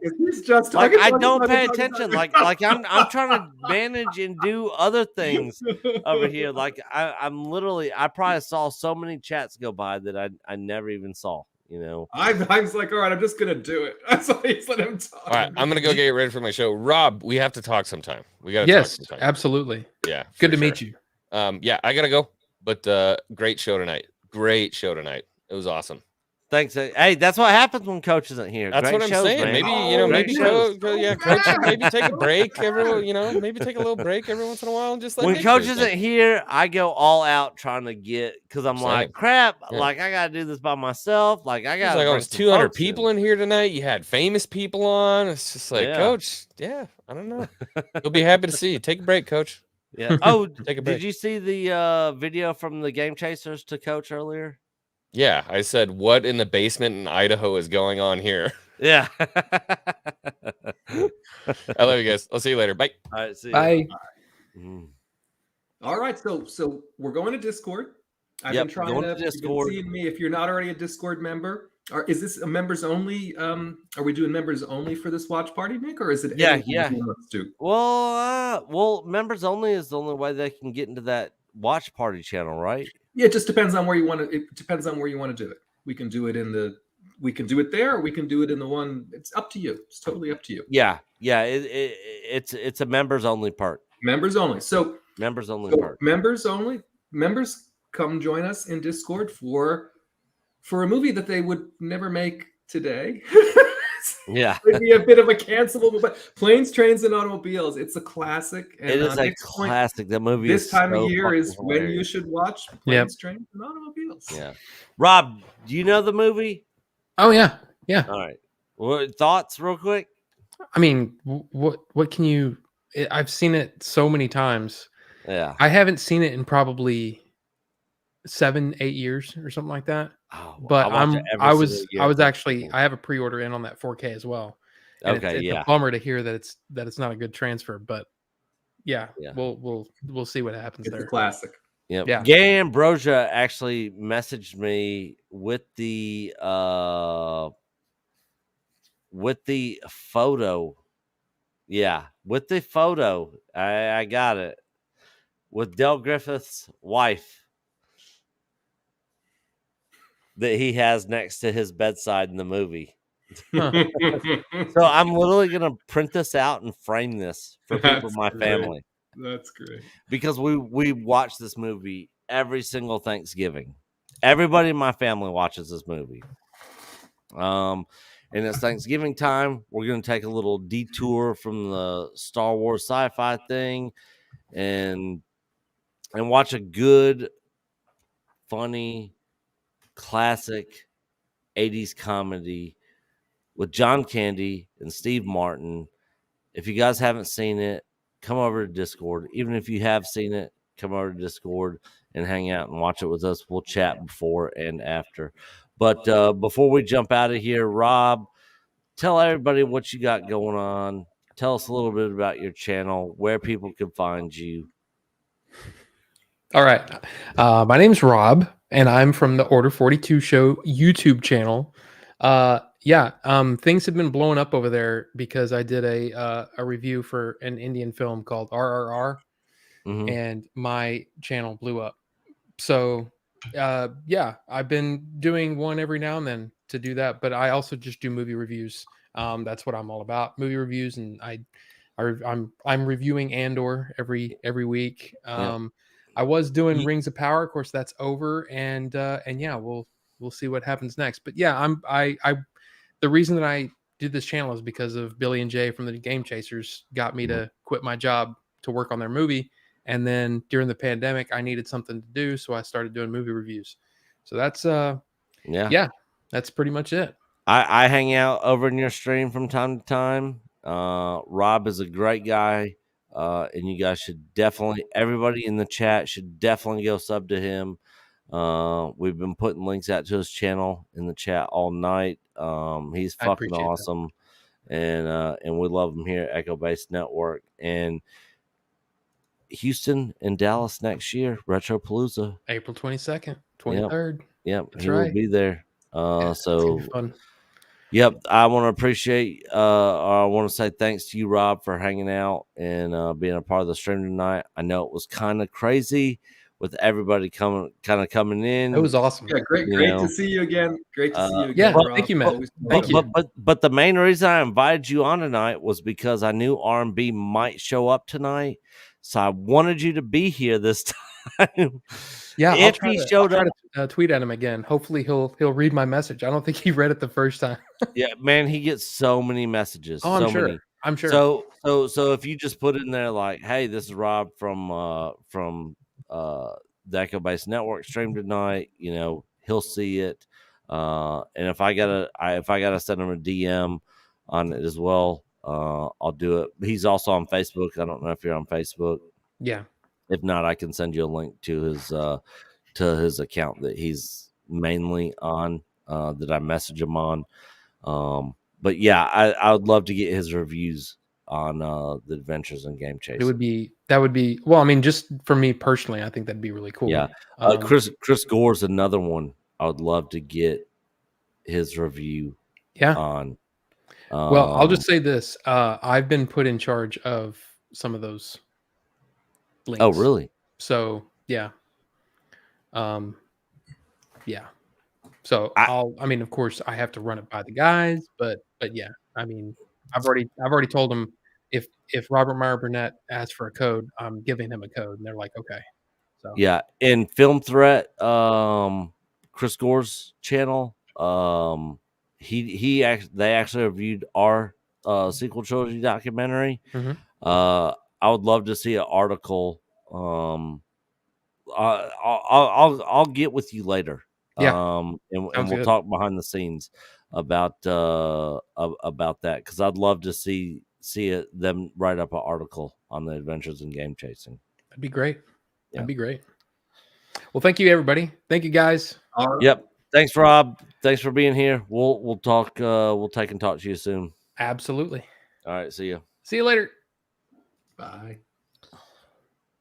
All right, Matt. Nick, did you almost have 3 hours? Yeah, I'm good. Yeah, 3 hours. Okay. And by the way, thanks. I've been waiting to be on a stream with RMB because I don't ever go into his member chats and all that. Yeah. This is wonderful for me personally. This is what a great panel tonight. So thanks for arranging the special guests. Really, really good. Really good. Yeah. We had Paulie from Latino Slant, Tom from Midnight's Edge, Robert Meyer Burnett, Rob from Order42SHOW, me and you, the two nobodies here in the stream tonight. I know. And it was fun. This was a good stream. I highly enjoyed it. And just for anybody that missed it earlier, we're gonna play one more outgoing message just for you, Coach. See y'all on Discord. Hey, you know what, Nick? Thank you. Thank you, Nicholas. Because you say Eco-Based Network, that is who you are, and that's what you're a part of. But you ain't fucking Coach, bro. You ain't Coach. You're a lot better than Coach. And tell Coach I said that. Because honestly, Coach can suck a fucking dick, bro. Woo! Shite. I'm saying. Tim says Coach is coaching. Woo! Nick. Shit. Hey, Nick, you want a solid motherfucker? He's aight. He's aight. Nick is fucking solid as fuck, dude. Coach. Nick is solid as a motherfucker. Coach. Suck dicks. No. Coach. You're a bitch, bro. Nick, hey, that's your boy. I understand that, but you're good. You're solid. Hey,